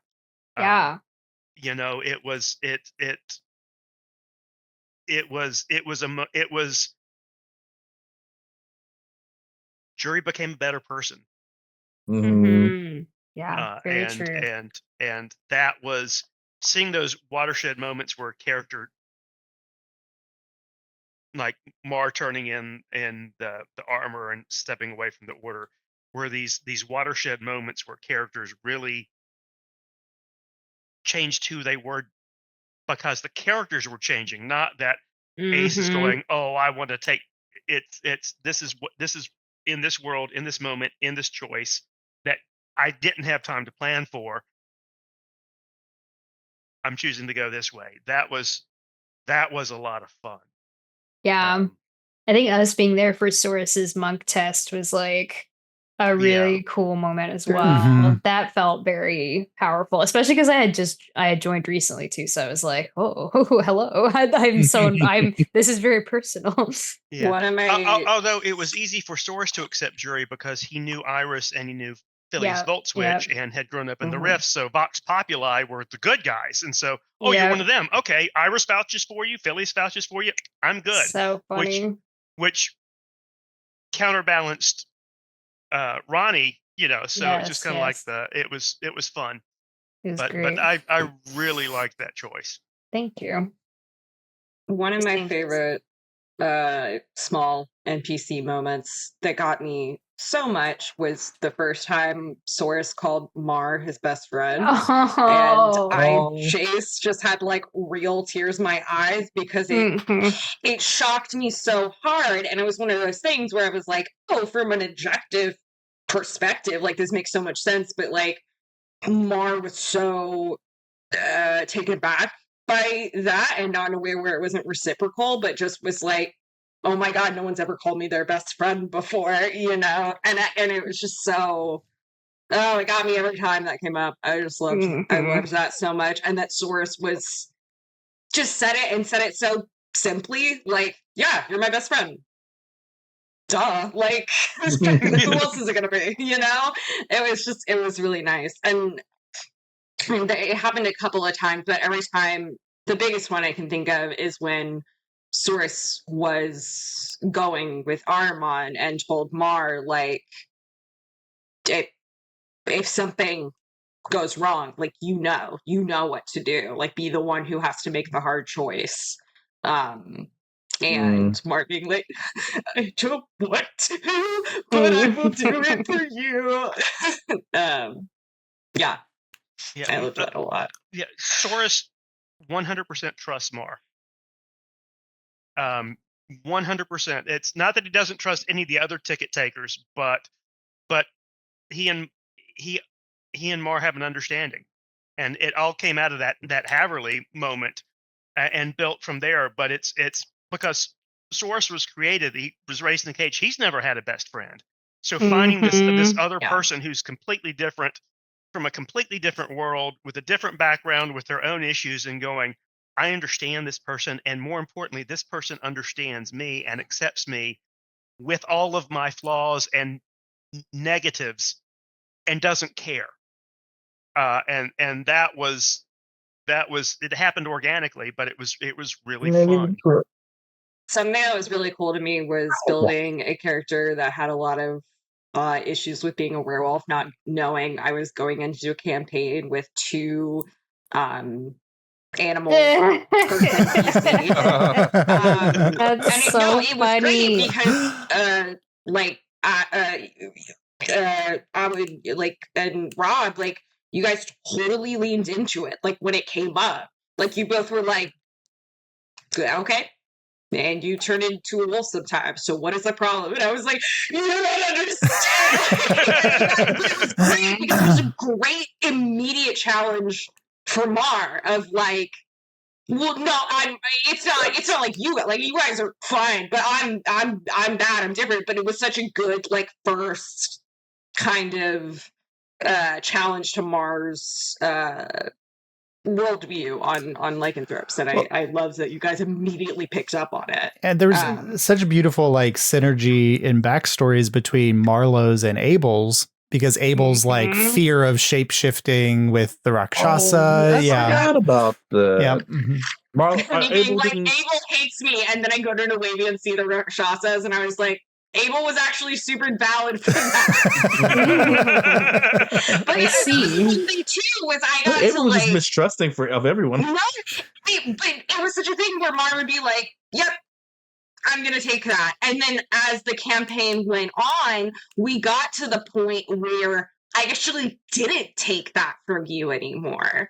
And we had that fight, and that was like that big moment where I was like, this is a different like Mar, because Mar early on was like, oh yeah, Abel hates me, and you know what, he's valid for that. I am a werewolf. And then it later got to this point of like, actually, like I don't like that Abel doesn't trust me, and I will push back on this. Yeah, but then you push Abel to sort of question some of his preconceived ideas about certain groups and how the whole thing with Vicus panned out whenever everything was revealed. So it did help. It's interesting because it showed like the empathy that your character has and being able to connect with Vicus and all these other like lost children, and then Jury as well was very like empathetic, like the example with the twins and all this stuff, being able to forgive their father. And so I think we had some really good emotional story arcs there. So and Abel had awesome parents. Yeah. I was gonna say my favorite NPC is like Abel's personal relationships with his family and with Laura. I like the Laura and Abel as like a pseudo sibling. I never wanted them to be like a will they won't they kind of, and I don't think it ever came off, but I was kind of at one point afraid it would seem like that. But this is just a platonic, like friendship. They grew up together as privileged little kids, like living behind palace walls or what have you. But it's a completely platonic, loving friendship. So yeah, I like a lot of Abel's little personal relationship with his families and his friends. The way that read to me with Alyria was like, they are just friends. If they were to bond with anybody, it might be each other, because it would make a lot of sense and it wouldn't surprise me. But I don't think it's occurred to either one of them. Yeah. Especially like she was betrothed to Vicus, and that was the whole thing. Like, that's like, man, that's territory you would never, tread upon. That's unheard of. So, unbeknownst to you, the GM was going to blow that all up behind the scenes. I just can't get over my first impression of Vicus was Alyria being like, yeah, I'm engaged to this guy, and he's kind of like, I don't know, he kind of sucks. But I mean, he's sick all the time. But I mean, I don't know. I'm being mean. I was like, ditch him, fuck him, hate this kid. Never met him once, and then the first time I met him, I was like, all right, and you are my son, and I'm promoted to the top of the NPC list. I would die for you, and which is great, because whenever Josh and I sat down and made up our characters, I thought of Vicus as like the whole reason why I came up with my name. I think I was reading Bible stories at the time, and I was reading Cain and Abel.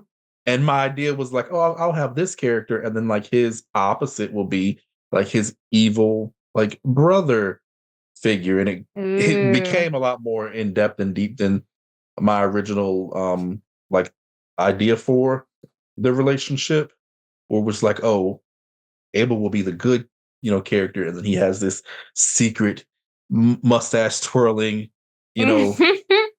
almost like brother that is like the trying to pull apart the entire kingdom, and no one would suspect that the crown prince is the one. But the sympathy that Marlowe's character had for him is not something that I originally had in mind for like the character interaction, at least between Vicus and Abel. There was that was some interesting, different take on the character, the NPC. And then just like collaborative storytelling, where it can go. There was a world in the early drafts where Vicus was the plant for a priori in Nuevia. But I was like, that's too obvious. And I wanted to throw a wrench into Abel's character, because like Abel came from such perfect backgrounds, from happy families, from loving mentors. And so like That's why Juri hated him. Having somebody who shatters that expectation of reality in Yakuza made more sense from a storytelling point of view. Yeah, that was so good. And also, one of my favorite things with Kaimana was that Juri never took him seriously as the leader. I thought was very funny, even until the end. Was like the very last. Is that still? Yeah. But then Kaimana did end up saving Juri's life, so I think he did treat him a little differently after that. But he literally saved Juri's life, and Juri would have fucking died on the last. You treated him like the pet, like the classic pet. Yeah, that's why I like Kaimana being able to go to his mother specifically, who has this big important role amongst their people, and then him like, yeah, I lead this team and I pilot the ship and you know, like I'm doing all these amazing things. And it's like, yeah. You? Are you sure? I love that his room, and she was like, okay, you can be honest with me. Yeah. Crazy. And it was fun to see like us who like would, you know, both out of game and in game as in character, like rib on Kaimana, all of us like took great effects to that. And we were like, especially Juri, your son has done for this country. Yes. Okay, it was going to Kaimana's homeland. Like I honestly, this is like from session 0. I think like Josh and I had been like, wouldn't it be funny if he is just like a kid? Like, and then it was, and then I think it was like only 1 or 2 sessions in. I was like, what if he's like really, really small for his age? Like he was the runt of the litter. Like this, and Josh is dropping hints like every time another Lutrinian shows up. They call Kaimana a little one. Yeah.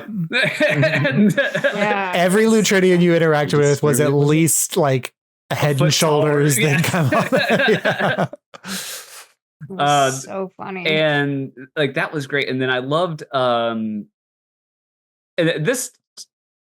this was very much an impulse thing I did that very much changed how I played Kaimana from that point forward, which is when he like became really sickened with the evils of materialism. And was like, I'm not gonna have coins anymore. And because I don't want to become a dragon. That is why. I forgot. I don't want to turn into a dragon. And great patron of the arts. And the irony, of course, is like, you got dragon blood, Kaimana. Oh, that's right. Oh my god, I forgot. That was so funny. And then going back to his homeland was a treat, which we've been plotting for a year plus. Yeah. And all the NPC interactions there. But outside of that, all of Kaimana, like I don't have a specific one, but all of his like off on his own interactions, because I definitely made him as a coming of age character. Like I really want him to mature over the course of this campaign, and the materialism thing was part of it, but there were like little moments where I was like, I want this to be the first time. It's like everything he does, I approached it from the angle of this is his first time experiencing this. It's like we had this, like it's the first time Kaimana's ever killed like a sentient human being, like happened in the play. I was like, that changed him. And giving then, up some of his life for Soros. That was that was good. That was directly a direct result of earlier. Like it's like he felt really bad about killing someone. And so he was like, if I can prevent that, I'm gonna do everything I can to. So at every point I was like, I'm gonna make Kaimana be it's like, okay, moral center, but also like he has to always make the right choice. Was like how I played that character when it came to the really big decisions. Like he's very weak when it came to like the small stuff. Like he definitely would sneak a drink or a sweet bun from the table. But like he would kind of like hyper focus down the moral tracks. It's like thank God he never had a trolley problem. I think it would kill him. But we would never let you, don't worry. Kaimana Kaimana was one that. Yeah.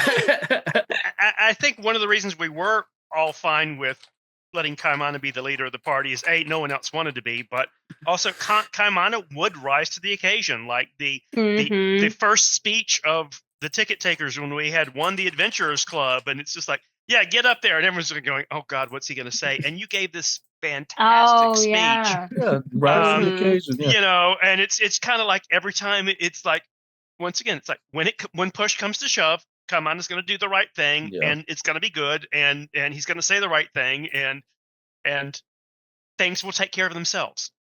I played Kaimana as the friend you wished was your best friend when you were like 8 years old. That was how I played. That was how I played him. That's so good. Like if he's the White Knight in like any like Stephen King coming of age story. Like he's the good kid in Stand By Me. Like, to me, he's like a Winnie the Pooh character. Yeah, he's like the epitome of yeah. that, you know. Yeah. And Winnie the Pooh is a leader in his own little gang in his own. I feel like right, if Kaimana is a Winnie the Pooh character, he's Kanga's son. Rue, yeah. Yeah, I know his name is just. I was just thinking he was Winnie the Pooh. Is a Pooh though, because they really do rally around the one with the littlest brain. The smallest amount of brains. Yeah. But he has such a big heart, and he's always doing everything he can for everyone. That it's like, of course he's the leader. You know? Yeah. And he proved that he was capable. So anytime anyone would be like, "That's the leader of the ticket," we like, yeah, he is.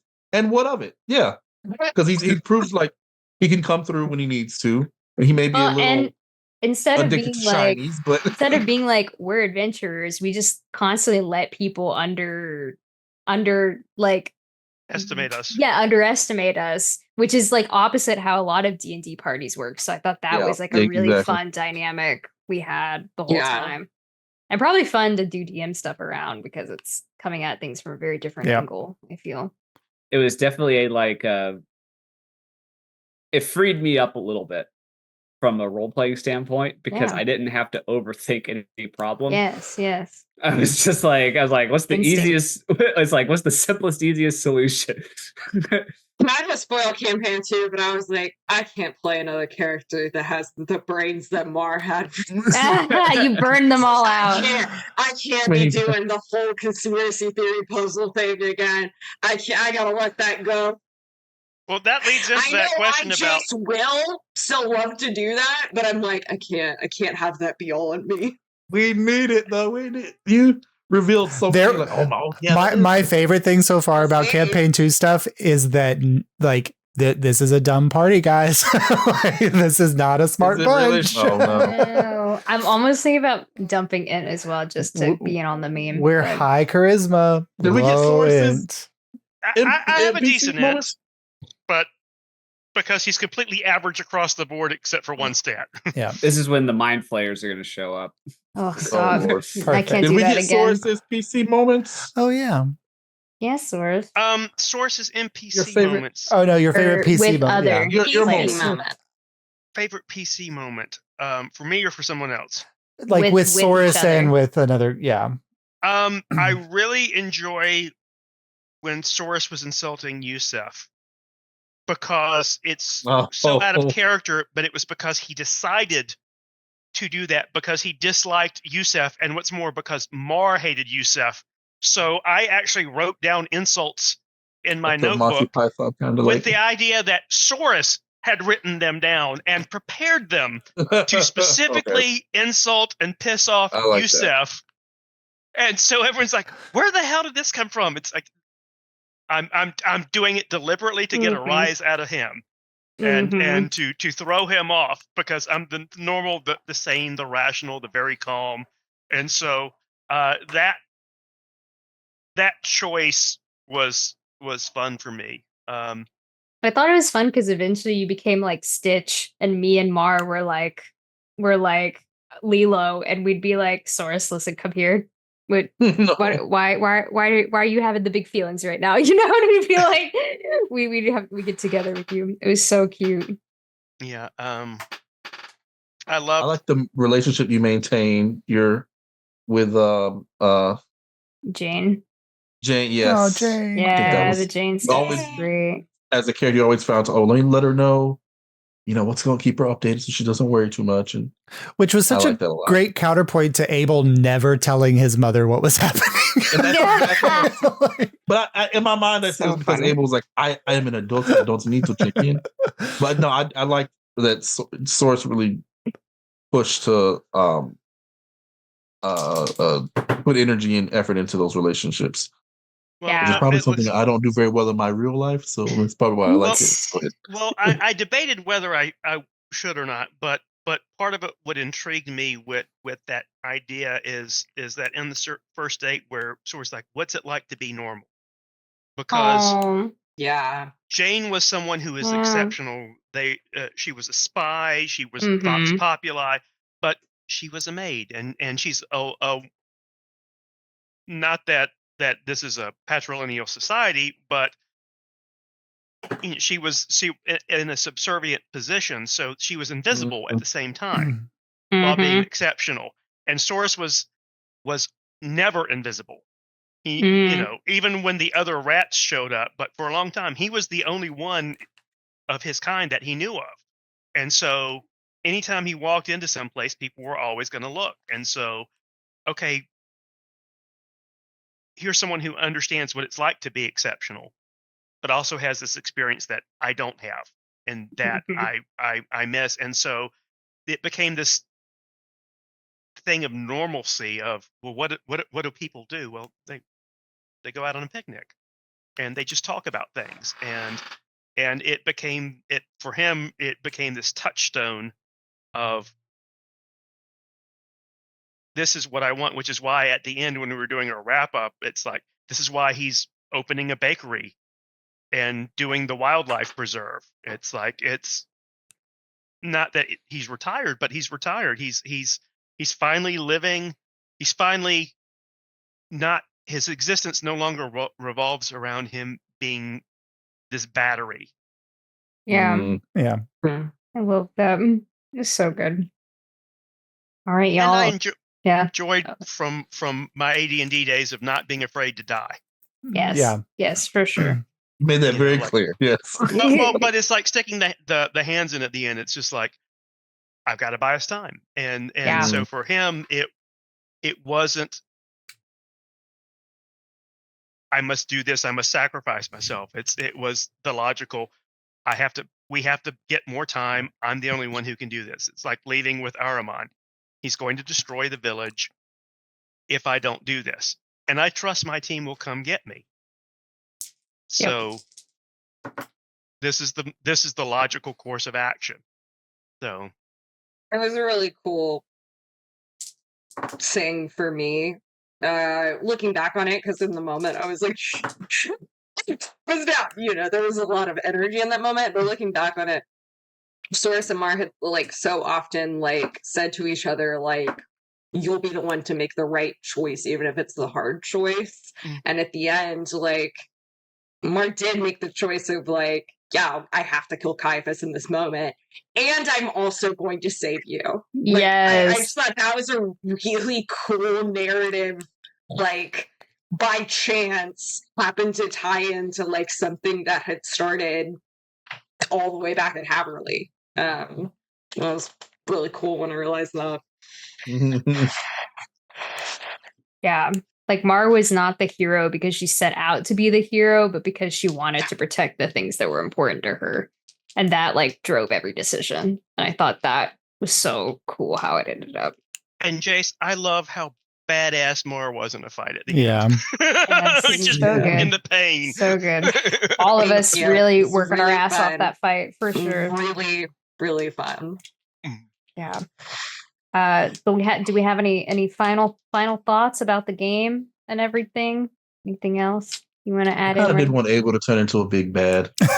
Abel could have, which is fun. You guys had mentioned it so much. I was like, what if he does just go off the deep end and decide? Abel and Jury could have. Hey, both there's been campaign enemies. 2. This could have happened. Yep. Abel and Jury both had the potential to be, I think, enemies for the Ticket Takers in a different world. Everyone could have, and then Kaimana I don't know, picked up the wrong rock or something. You know, like, yeah. Kaimana joined the Star Speakers and they took over the world because he's so charismatic. If Kaimana had joined the Star Speakers, they would have been harmless. I think he would have been too effective. I think if anyone's going to go in your house and give you a pamphlet, it's Kaimana. He's like already walked in, you know? He's like... No, Kaimana collects pamphlets. No. But whether or not he can read them, we're still not sure. He keeps coming back and he's like, actually, they convinced me. Yes, yeah. So funny. That was such a... that was a spur of the moment decision I made that I'm so happy I made, which is that he just goes around getting all the free pamphlets. And it was such perfectly a beautiful in character. example of like what a young country boy would do in the big city. Yeah, they're free. What's that? What's that? You know? Yeah. Oh my God, Mom! They have characters in Times Square. You know, like it's very fun. Yeah. And I think just the best thing to reflect on the game is that we spent 4 years together creating and making just something really, really beautiful and touching. Yeah, I love being sappy. I'm the sappiest motherfucker alive. Me and Jace watching Barbie movies together, crying all the time. Don't claim with me in the chat. I'm way sappier than you. What the fuck are you talking about? He's delusional. I'm the sappiest motherfucker there. I'm like, fuck you. But I have to say, but I think this was created as like a theater kind of thing with people who, you know, and I think we leaned into our strengths with that. And we're just a great group of friends as well who care a lot about each other and what we do together. Yeah. So it's been this was the most fun I have ever had on a campaign. Yay. Yep. And it was, I agree. It was because of the group dynamics. I've had some rough weeks the last year, and I look forward every Sunday night to getting with this group because whatever is happening at work, whatever's happening with family stuff, I was always able to forget that for 3 hours. Yeah. And have fun and laugh and cry and you know, it's fantasy. We, you know, I got to be someone else and cool things, you know, with other people. And as I've mentioned a couple of times before in the show, you know, I'm a lot older than you guys. So the fact that y'all welcomed me in and it has been such a fun group. I really appreciate that. Well, I mean, I feel like physically maybe, but emotionally you're definitely on our level. Yeah. Rob just joins me at any tabletop I do, so he just follows me. You follow. I'm so glad I got to play with Rob. That's true. Yes. Yeah, I'm so glad I got to play with all of you guys. I couldn't imagine this group with anyone else. And it's just Rob, like you said, there were plenty of days over this like 4-year campaign where, you know, personal life and all like just got way too heavy, but just being able to even whenever like 7 o'clock was rolling around, I was like, I really don't want to do this. But by like 7:30, I'm like, I'm fucking into this. Like, I'm with my friends and everyone's amazing. So I just feel very lucky being a part of this. So watching, let me say one thing out really quick. Watching you come into your own as a player, Ronnie, like more fully in this is, I think, one of the most rewarding things. You gotta stop that's talking down on yourself. Not knowing how to play D&D. We will rename the chat. I was talking to a big group of IRL mutuals, I guess the way I'll say it. I was like, all right, everybody, shut up and let me talk about how good Ronnie is at D&D. And like, I was just talking about it, and like, all of them were like, oh my God, hell yeah, like that sounds amazing. And I was like, and it is. Like, I don't know, like I think you bring stuff to the table that I've like literally never seen before, and I think it's so fucking cool. And it was obvious with the interrogation scene. I don't know when it clicked for you internally, but that's the moment I think all of us sat up and went, "Oh fuck, I got to step up my game." You gotta, well, like I think you challenged us as like role players. if I was bringing someone into D&D, Ronnie, I would not have said artificer. Yeah. Like you One of the jumped harder in classes to play. with it's like you jumped in with both feet and like not a moment of regret or hesitation, and it was so awesome. Well, and artificing can be so dry, but you brought such a funness to it, such a creativity. If somebody wants to find out, like, what is a good artificer? I've never seen a good artificer played anywhere, but here, I agree. Yeah. What? Truly. Everyone's just like steampunk guy. Same with Blood Hunter, same with Monk. Like you guys like just own the classes. Hello, you're non-horny bard. I didn't want to do Blood Hunter until I realized that I could be a werewolf. And that was the only reason I wanted to do it. Because I wanted to be a werewolf. And even then it scared me because sorry to people who play Blood Hunter, but every Blood Hunter I'd ever seen was like a grim, dark, emo character. And I was like, I kind of have to lean into that somewhat because this is just The Witcher, the class. But like, I also really don't want to do grim, dark, emo characters. Yeah. So it was hard. But and I think Ronnie did the same thing where it's like, but like Ronnie, you did the same thing where like I think an artificer could very easily be like, pushes up goggles. I'm so much smarter than you all, and I have my cool robots. And you were just like playing a genuine teenage nerd who was like, my cool gadgets. Who was raised with privilege but wasn't a dick. Yeah, like it was, I don't know. It's just, and I think we all had fun because, I mean, Druid is your typical, old man, who's a tree hugger and stuff, and we have Kaimana. And I have to say, playing the Krakoa as a Jewish uncle who just loved to hit things hard as a paladin. He was not lawful stupid. Yes. It was just your take on the Krakoa was extremely amazing. One of our real life friends that the Krakoa constantly reminded me of that I kept forgetting to say. That there's a real life Jewish man that we all know. His name is Jamie. Lord. Yeah. Oh my god. It is Jamie. Like if I closed my eyes right now. It's Jamie. I never thought about that, but my god, that's awesome. And I think he's hysterical, so I take that as a compliment. I can't wait for the next stage adaptation. Two otters talking. Oh man.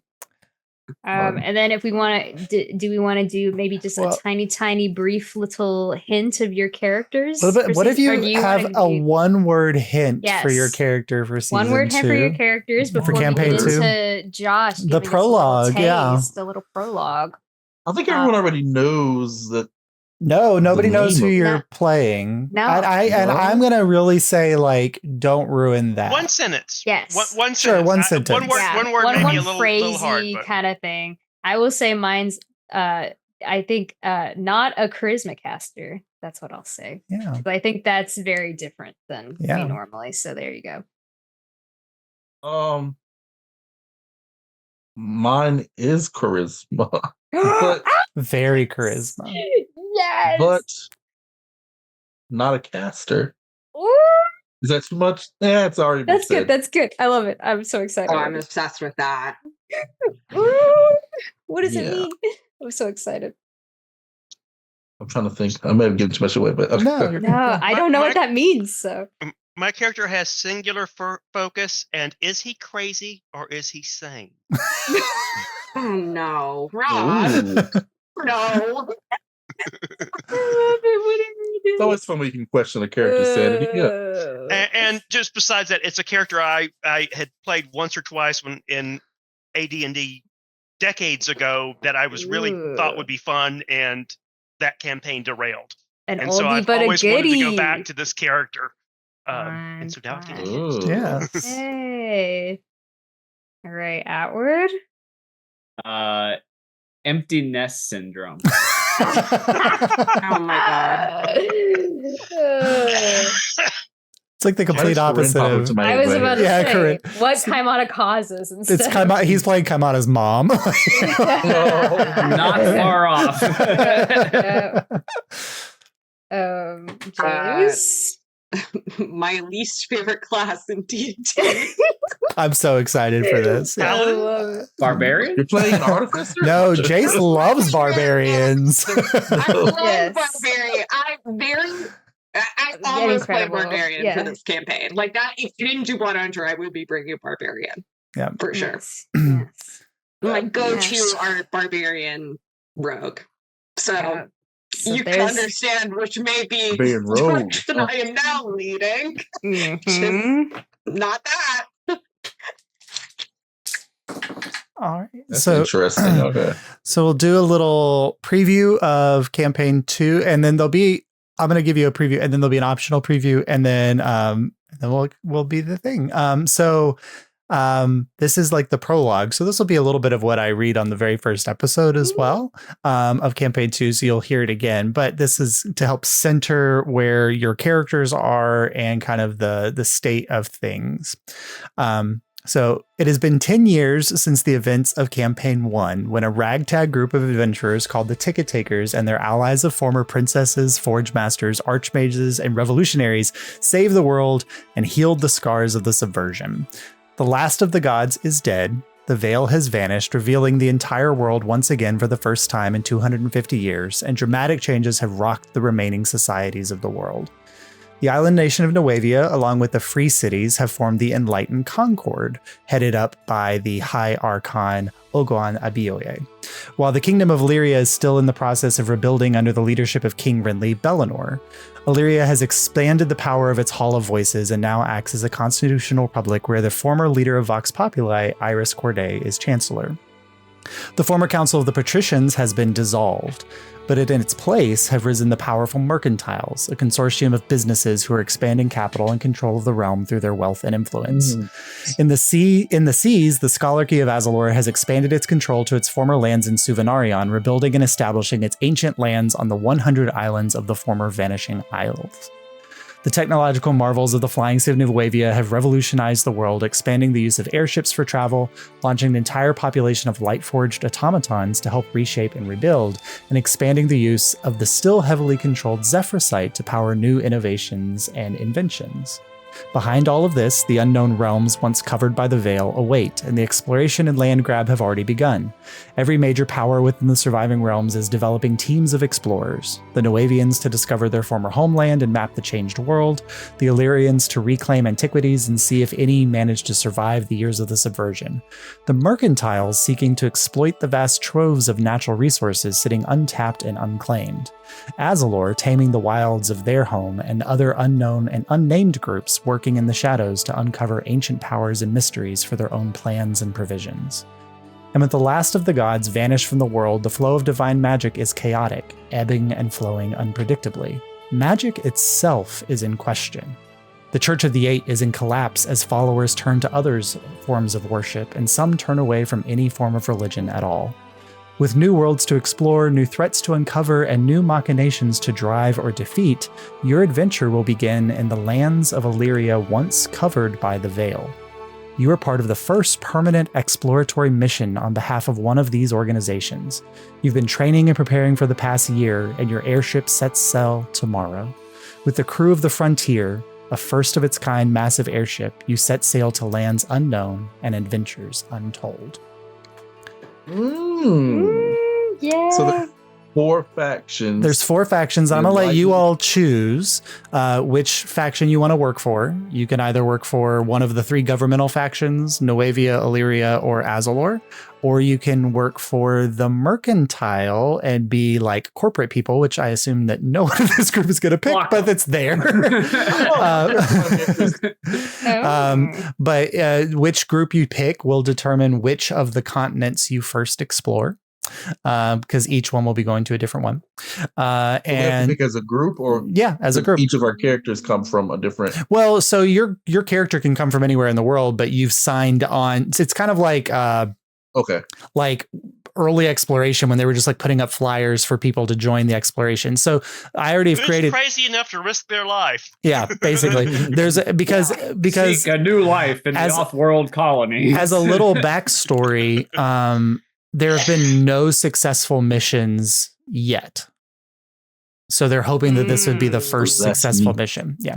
Well, I'm sure this ship, the SS Roanoke, has a good energy about it. Yeah. And her sister ship, the SS Titanic. Yeah. Hey, my family debatably hails from the Roanoke, so don't talk too much about that. It's terrifying. And we're vampires. Yeah. Now, on the other side, yes. The second piece is I'm going to be doing little like after show like clips of things that characters do not see happening. And you guys will have the ability to go watch that if you want to, but they'll be mostly mysterious. But I wanted you the opportunity, if you would like, to hear the first one. Yes. Because this will play, this will be at the very end of the very first session. I'll record it and tack it on in the video afterwards so that it's like the what you don't see. I'm stealing this from Alyria Iyengar, one of the greatest DNs of all time. She often does things that the players don't see. I brought it back. Yes. This originally. So this is a prologue of sorts to the campaign. So you'll get a little feel of potentially one of the directions, because there's several factions that you may be finding yourself at odds with of some of the things that are happening. So yeah. The high-walled stone canyon had long protected this site from some of the greatest ills of weathering and time, but it was clear after hundreds of years without careful maintenance, the once glorious temple complex here had fallen into disrepair and ruin. A few massive columns halved and tumbled across the rocky base, the cracks formed by the creeping of vines, the expanding of ice, the rushing of wind, tore across the carefully carved exterior. But the main temple, with its massive stone staircase rising into the side of the cliff face itself, still stood, imposing and silent, long abandoned and forlorn. The sounds of echoing steps broke the bicentennial silence as a figure in a long cloak, a scarf covering their mouth from the particulates of dust whipped by wind from the canyon floor, made their way towards the stone staircase. The first pilgrim since the last time the sun peeked over the rim of the canyon, from a time before a shadow descended on the world. The figure's hobnailed boots crunched through the gravel and then over bone as they began to climb the staircase where defenders long ago had valiantly fought an unwinnable battle. Dozens, hundreds, maybe 1,000 scattered bones, here broken apart and shattered, either at the moment of death or in the time since. Rising at last up the 100 steps to the temple entrance, the massive 9 pillars, each representing dead gods, no longer worthy of the opulence of such a space. The figure approached the imposing stone door. The depiction still clear on its surface, although threatened by the expansion of a particularly invasive plant, of a battle fought even longer ago between these gods and entities of pure chaotic power. Behind the mask, a grin stretched across the visitor's face as they reached out, a yellow energy building around their hand before scattered stones and small boulders lifted off to the ground around them and then with unnatural force and speed crashed through the door. They walked through, and here, the stale coffin air from inside the temple let out like the final exhale of a dying man. They walked into darkness for a moment before the sconces and torches in the massive entrance corridor lit of their own accord, their magic long waiting for life to tread these halls. A crunch underfoot, another, as they passed bone after bone, femur after skull, a cage of ribs, the long abandoned and reaching phalanges. Unlike their compatriots outside who had so valiantly sacrificed their lives to defend those who had closed themselves inside the temple, these had been locked prematurely into a tomb from which they would not escape. With purpose, the bodies around meaning nothing to the figure, they made their way deeper into the cliffside, deeper into the temple, till finally they reached its heart. A large half-dome ceiling, 9 pillars, rising in a circle to support its weight, each intricately carved and marked with arcane runes. At the center, a large altar and clerical circle of prayer. The figure walked through their hand whipping a gust of wind, dusting away the old grooves of the circle, once dug by an adherent in the ecstasy of worship, who could never have known what the ultimate end of their prayer may be. Leaping up onto the altar, the figure pulled back their hood, slid down the mask, their mouth lifted into a smile. Their hands began to move, and fire, water, earth, air danced around them before, at once, they began their work. A work to unmake, a work to rebuild. It would be a long night for the visitor. Oh, so cool. What are they doing in the Temple of the Gods? Mhm. What are they doing with elemental weapons? So many things. So many things. What have they done to my floor? Okay, that's a good God, one. So, Josh, I got hey, Josh, chills. can That's you so good. send the prologue to us? Yeah, I'll send it to you. And then I'll send you also, like, you guys will be able to discuss which organization you want to work for, because I've currently been planning for all of them. And so having some direction as to whether you want to work with Noevia, Alyria, or Azalor. And then kind of going from there, we'll do our session zeros in the next, I'll kind of contact you for about section zeros, but we're going to do those a little differently in that you guys are going to be paired up, or we'll have one trio and one pair. And so you'll do your session 0 with a group. So you walk into because you're going to be part of a 30-person expedition. And so walking in with, like, you already have connections with somebody else who's going to be part of the party will be helpful going forward. So Nice. Yep. Boy, I sure hope anything doesn't happen to those other Gee golly. Gee golly, wow. They all have come out Josh, unscathed. do you know currently how we'll be split up right now for session 0? Well, I was going to roll for it. Are you gonna roll it right now? Yeah. Okay. So, okay, Jace is going to be part of the trio. Okay. Okay. 3. Ronnie, I just rolled the exact same thing. It's going to be part of the trio. Okay. Rob, is one of the duo. Ooh. Kaimana. Atwood. He's Kaimana. Looks like Kaimana and Rob. And that makes Jury and The 3. the trio. Lord. How many times are we going to make that mistake? Possible. Yeah. Oh, Lord. How many times do you think we're going to use our old to their character own names? devices like this? Lord. Think of the cheese wheels. So, funny. okay, is this us? The session 0 going to be us first meeting or just? Well, so you can walk into it. So now that you know who your group's going to be, if you want to share any details with the other person about, like, your character's name, their background, because you guys have been training together for a year, but there's like a 30-person crew. So you've been training with this crew for a year. And this is like the first time that, like, they're starting to identify who's going to be the exploratory front for the group. And you are all like in that final bit. And so your session 0 will be kind of like that task and that work of figuring out. So it was basically a large group of 100. It's been narrowed down to 30. It's been narrowed down to 30. And then, like, the 30 is I'll send you, like, the list of people, of key NPCs, because it's things like quartermasters and healers and like what you would need to establish like an not a colony, because I'm not doing colonization is not this is not but sorry, no colonization, outpost, a research, like a research outpost or thing, like an exploratory outpost, like an archaeological expedition type thing. So yeah, I'm sure the merchants are trying to take over they can be evil colonists, but Ixnay on the Alani K. Yeah. Okay. But just thinking like who you'd like to work for. So Alyria has no land value beyond their border because they are a self-contained continent. So they're just doing pure exploration, pure like discovering what's out there. Noevia is trying to reconnect or reestablish its homeland. Azalor is doing the same thing. So depending on which venue you'd like to try to explore, of like which group you'd like to work with in that sense. Yeah. Yay. Interesting. Okay. All right. Okay, guys. But I'll be sending you some things this week, and then we'll start scheduling some session 0s. And yeah, Rob DM me. Yeah. All right. And we You gotta guys, do you guys can make group chats. Yeah.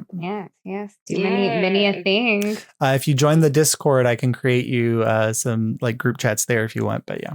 Oh, true. That's a good idea. Oh, did you send the Discord thing already? I did. I'll resend it. Yeah. Yeah, resend that bad boy. All right. I'm in the Discord. Do I have I have an Discord equally down? important document, which this is the the Be Your Own Manager shop Yay. that I made for Josh. So, you know, in case we ever end up in that place for campaign 2. Yeah. Now you Well, know. she could be setting up a franchise somewhere. Oh no, Josh, she's totally franchising.